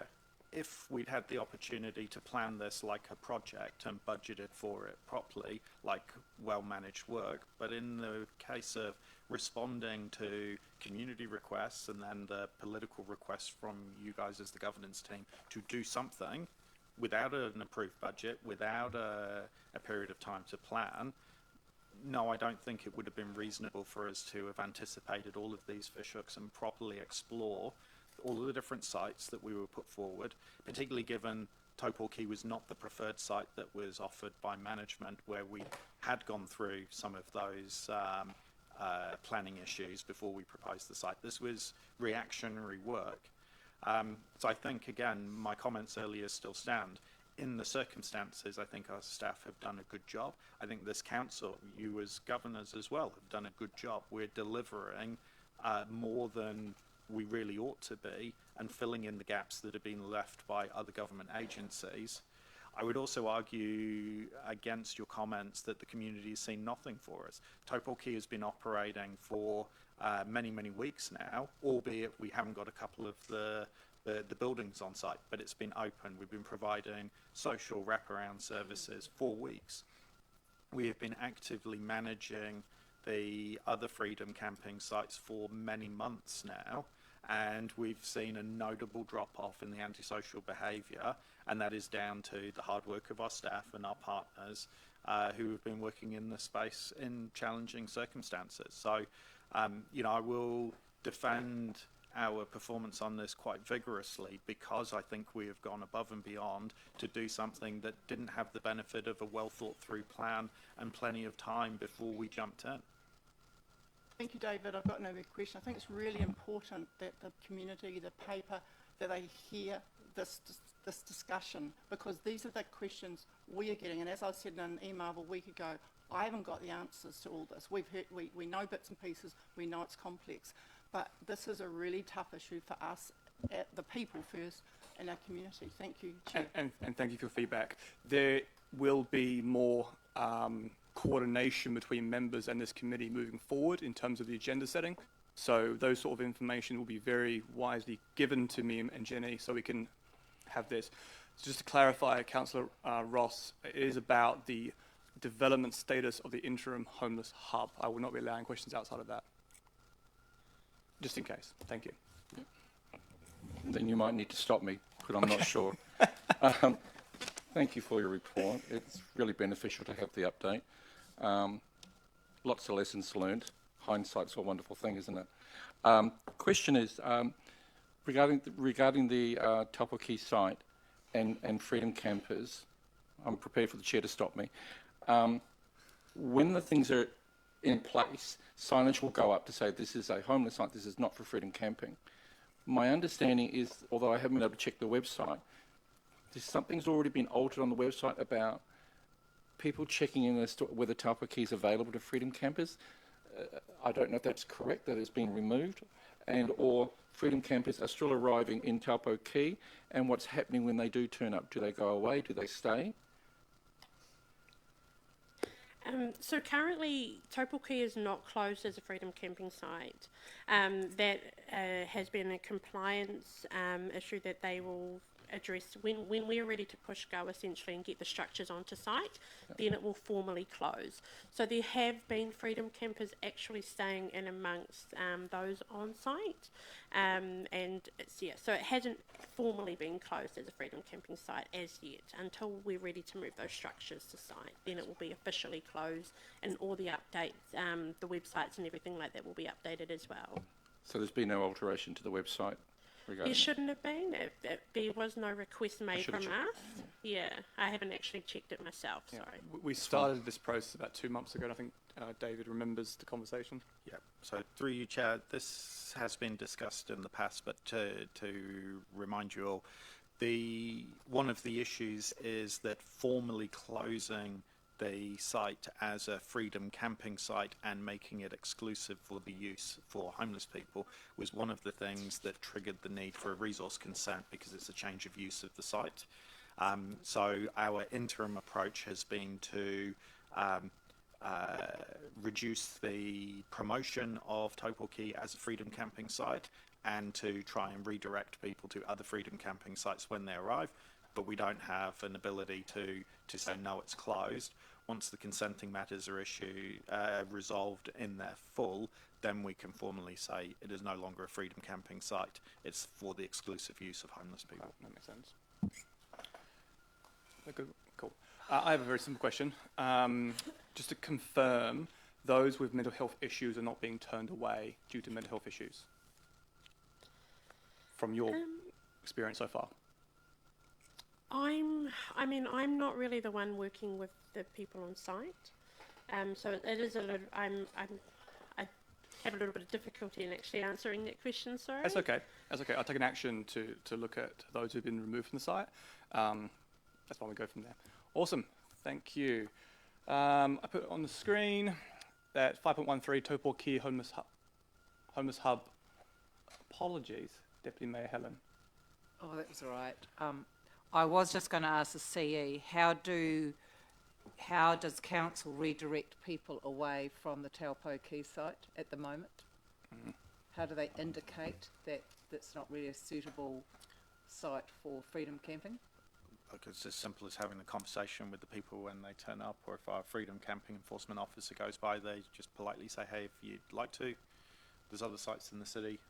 So why don't we just put up a sign that would say, we would suggest that, well, you know. Yeah, look, need to be mindful around that resource consent trigger. So look, it's been managed at the moment. I'm satisfied that it's not a major issue, and this whole thing will be resolved pretty soon once the consenting's run its course. So let's not try and solve a problem that doesn't really exist. It's kind of self-managing at the moment. Happy? Cool. 5.13, Taupo Quay Homeless Hub Update, that the Operations and Performance Committee received the report, Taupo Quay Homeless Update, September 2023. Do I have a mover for that motion? Thank you, Councillor Peter. And seconded, Councillor Charlotte. Thank you. I'll speak to it. Of course you can. Open the floor for speaking. Deputy Mayor Helen. Thank you. Look, there's been ranging conversation, and I realise that there is a lot of concern in the community and around the table, the council table, and I think our Chief Executive has reminded us clearly about the difficulties around this and the fact that council's actually going far beyond what we're actually mandated to do, and we agreed to spend that money and put this investment in because homelessness is not acceptable in New Zealand, and we're trying to do our bit whilst working with government agencies. That said, councillors are receiving constant comments from our community about the continuing use of probably very high-profile sites such as Anzac Parade and the Springvale Stadium area for long-term living as opposed to freedom camping. And the biggest issue, I think, for many of us in the community is that those who are true freedom campers come to those sites and say, no way, Jose, and there will be a number who are moving on to other places in New Zealand, as in, you know, they will be bypassing Whanganui. And so that must have an effect on our reputation as well, as a beautiful city, as a welcoming place. So that does worry me and our community, and I guess I am looking for that next phase where we have to have a hard conversation, at least have the conversation about what's next. Thank you. Councillor Charlotte. Thank you.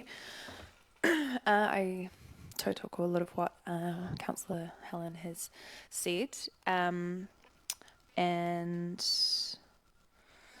yeah, I appreciate your firm clapback, David, today. I think you spoke really well, and I want to thank all of the staff for all of the mahi that you do. It is a really tough environment, really complex issues that you're dealing with, and I'd like for you to pass on my thanks to the staff on the ground, especially. Yeah, I really look forward to everything coming together in Taupo Quay, and I think then we can really see the some changes, the changes that have already happened, which was sort of touched on in Anzac Parade. I went for a walk through that area some months ago before security sort of started roaming through there, and I went for another walk just a few weeks ago, and the difference is really, really significant, and you know, in the feeling of the place. I felt safe. It felt light, it felt friendly. You know, aesthetically it is what it is, but it's safe. And so I think that there are some really measurable differences that has already been implemented.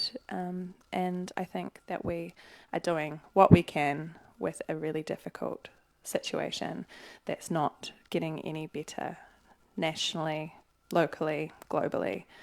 We're on a pretty difficult trajectory, and so I appreciate that this council is committed to doing what we can in a place that is questionably not ours to fulfil. So thank you to everyone involved. Mayor Andrew? Yeah, it's what happens when you comment after a couple of people that pretty much echo what Helen said and what Charlotte said as well. You know, we've got to remind ourselves here that what is local government's role, and I think we've stepped up in an area where there has been a void. This is a global issue. It's a New Zealand-wide issue, and I think we're being very innovative in how we're responding to that. So once again, I applaud our council officers for the work that you've done to respond to building what is a temporary arrangement. And I remind you again, this is a temporary arrangement. It's not a solution. It's a theory of second best. It's never going to be perfect, but I think what we're doing is the right thing by our community, who don't happen to have a home, as our Chief Executive pointed out. When I met with the Regional Commissioner and MSD recently, there is a massive, you just see the graph, probably about 5-6 years ago we had, I think, 30 on the waiting list. Now we've got about 300-ish. Don't quote me on the numbers on that, but it is a massive problem. And so our response to this is I think, to be applauded as governors, but also as council officers. And the issue of time, I mean, look, we all want this to happen as quick as possible, but I think you're doing an amazing job to respond to our request at the start of the year to build this solution. The question around Anzac Parade, look, I think it is an issue, as Deputy Mayor Helen says. I think that was originally the instigator for this, but let's remind ourselves that this arrangement of having our homeless people who are homeless in Anzac Parade was this has been going on for years, 3, 4, 5 years. I'm not sure exactly how long. So yeah, since the start of COVID. Yeah, start of COVID. So let's go back to 3 years. Okay. So it's going to take a bit of time. We've responded to that. Let's remind ourselves that we're actually doing something. But look, we're moving into the long-term plan and the leading edge or wellbeing strategy revision, and we've got a social component in that. And so it would be, I think, prudent of us to think about the future and what that looks like. And I've written down 0 homeless people here. Wouldn't that be great to have that aspiration and work towards that and be different in a world that seems to accept homelessness as just part of what you have in society? But I think that's unacceptable for us to think that way. I think let's be ambitious and aim for having 0 homeless people in our community. Thank you. Thank you. Councillor Rob. Thank you. Well, the definition of homeless seems to get stretched a bit. You know, I mean, I know there's a lot of people who can't find a home. But in the situation that we've got here down at Taupo Quay, I went down there on Monday, there was 4 vehicles there. I went down there on last night, and there was 5. 3 of those vehicles were long wheelbase trucks, fully fitted out inside with their bedrooms. One of them had facility for towing a car behind it. The other 2 had bike racks there. You know, and these are our homeless. And down in this Taupo Quay, we are introducing 2 20-foot containers, cost of $75,000 to the ratepayer, and one has got ablution block with accessible toilets and showers with hot water. The other's got a portacom with a kitchenette and separate office space. And there was 4 down there on Monday. Now, I know that the figure's been bandied around about there's going to be 12 at this site. Well, there's no way in the world. There's possibility for another 2. And if these vehicles that I have, if you go down there now and have a look, and look at these long wheelbase vehicles down there, they're going to get in there, they're going to command the site, and they'll be there forever. You know, and it's said around this table and many a time, you know, we should be proud of what we're doing for these homeless people. I'm not proud about Anzac Parade. I'm actually feeling embarrassed by it. Because I think it's actually quite shameful what we're putting in front of the Whanganui East community. And it's shameful what we're doing to our image of Whanganui and our destination for freedom campers. Taupo Quay is not an alternative of any description. Why we're ever going to spend maybe more than 200,000 down there for that number of people, provide those facilities, is just ridiculous. We need to come up with a better site. I know that we looked at the St. George's and it didn't work out. But there are other sites available. There's pieces of land that this council owned which could be covered with shell rock tomorrow, put the water on, and some of them have got water now, maybe put the power on, put those 40-foot containers there, and you might have 30 or 40 people there. Yes, put these wraparound services around these people. Yes, they need it. But Taupo Quay, that's just ridiculous. Just be realistic, please, and have a look at the size of that site. And then we're not even improving the situation down in Anzac Parade. So I just hope, Mayor Andrew, and I hope David, that you take a lead on this situation, look at the amount of money we're proposing to spend on a tiny site like that, put a halt to it at this stage, and get into some discussion about some other alternative sites. I can give you half a dozen. Thank you. Councillor Ross.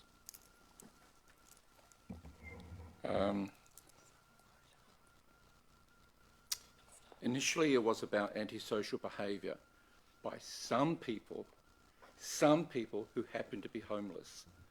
They all got tagged with a label. Some were antisocial. The residents complained. Council put in various implementations to support those people who were antisocial or to move them on. That's been largely dealt with. What is left, and I hate that word left, because these are people who are homeless, is aesthetically, that word, visually for others, it may not look good. Whatever. Get over it, New Zealand. I've lived in London, I've been in the US, I have lived in Australia in major cities. I've been to Rotorua. What we have in Whanganui is minor. Numbers-wise, it's minor. And I would say to people who are concerned about the visual look and potential reputational damage to Whanganui, get over it. There are reasons not to like a whole bunch of towns apart from... There are towns where freedom campers are not welcome. They're not welcome in the town precinct. Freedom campers with their big expensive wagons and their freedom lifestyle, they're not welcome. We have made progress thanks to council staff and the agencies you've worked with. We're moving forward. There's no guarantee in life about anything. This situation is what it is. Council has responded to public demand about personal safety. That's been addressed. But please, as we continue in this discussion, these are people who are homeless. Some have antisocial issues. Some of that is well-being based, mental health based. who am I to judge? If some people can be provided with a safe place and space where they can toilet, they can shower, they can prep a meal, let's do that. Having said that, and I know it might sound odd coming from me, but there's more than 6 people in our town that need that access, that equally deserve that access. And I would hope as we review and we put this in place, and I don't like myself saying it, but we may need to look at saying to those who are there, we can provide you a safe haven for 3 months, because we have other people who need a safe haven temporarily. So that's all I want to put into the conversation. A huge thank you to what we've achieved thus far, but it's nothing compared to the rest of the world. Thank you.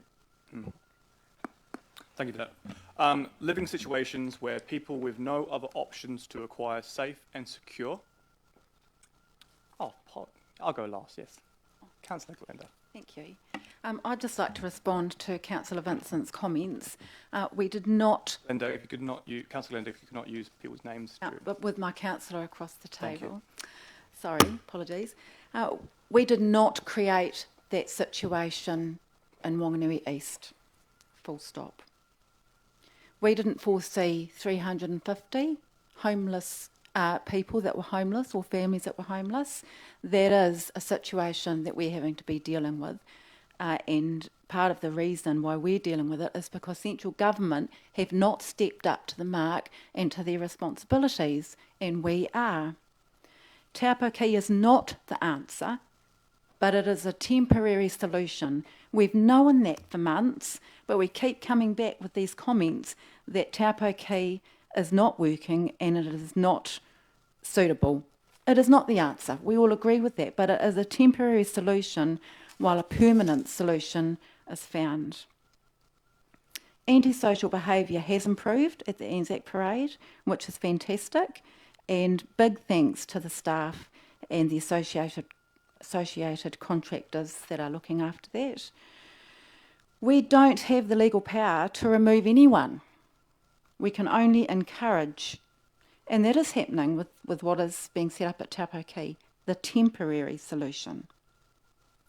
Yep, we have had lots of delays with resourcing, with consenting, but that's being moved on now, and again, thanks to the staff that have been able to navigate that moving forward, we will see this Taupo Quay site being used as it's meant to be within a month's time. So I'm really thankful and grateful for the work that you have done towards that. And I'm actually, I'm pleased to be part of this journey where we are looking towards a permanent solution for a problem that actually belongs to Central, not local. Thank you. Thank you.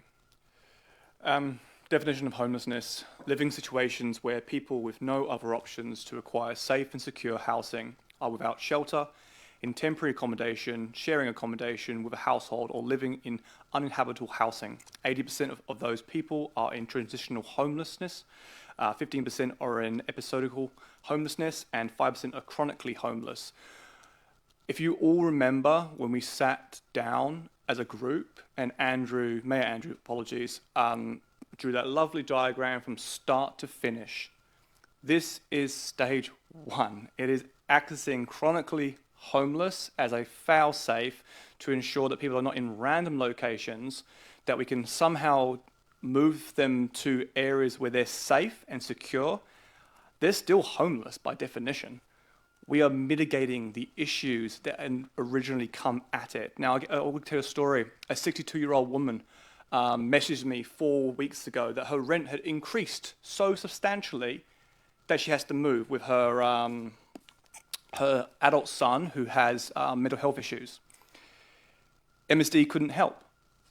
No one could help. And she came to me and said, "What do I do?" I said, "You go down to Taupo Quay and you say, is there a space, please?" And she did.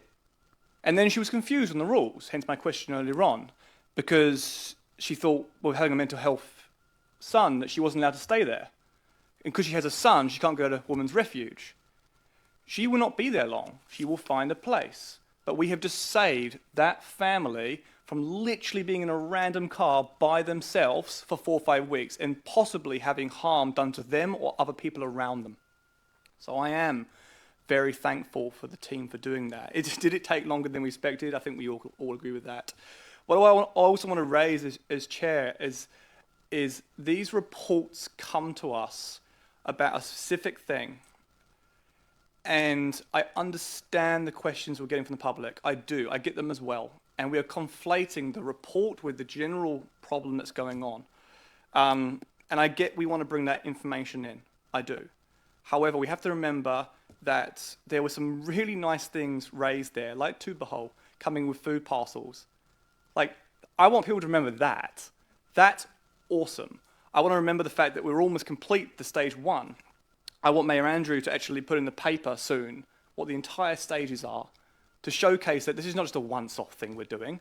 We're literally just hitting this critical problem here, and it is costing a bit of money, but it's going to lead us to lessons learned, hopefully, to move on to stage 2 and 3 and 4, and we will all benefit from stage 4. So I'm a little bit upset, I guess, at this committee for that reason. And the reason why I'm upset is because I already know of a staff member who has left this company due to the actions and things that have been said in this chamber about this subject.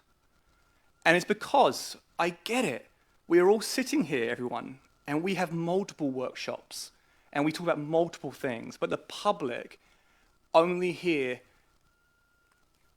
staff come in, talk about the wonderful things that just happened, and we just blitz them on a subject. I think we need to be mindful of that. And I'll get off my high horse now. Thank you very much. That the operation... Thank you. The Operations Performance Committee received the report, Taupo Quay Homeless Hub Update, September 2023. All those in favour? All those against? Gracias. Passed. Carried. And our last result of today...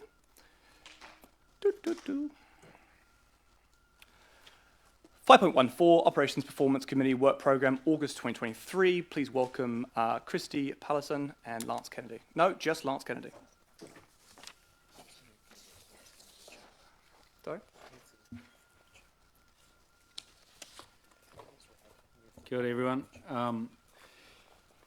Look, it's all there on the page for you. I'll take it as read. And I'm mindful you've had a good long session here today, so I don't really have anything more to discuss. It's a pretty straightforward paper, so take it as read. Happy to answer any questions. Any questions? Clarifications? Okay, I'm going to move that we receive the report, Operations and Performance Committee Work Programme, August 2023. Do I have a seconder? Thank you, Glenda. Councillor Glenda, sorry. I now open 5.14 Operations Performance Committee Work Programme, August 2023, open for comments. And there are no comments. Sorry, Lance.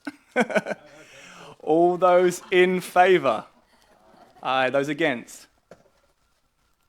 That's carried. Thank you. You have a wonderful day, and I'll see you all next time. Karakia. Apologies. Closing Karakia, all done by Councillor Charlotte. Kia ora. I oha ki runga ki Whanganui. I oha ki raro ki a Papatuanuku.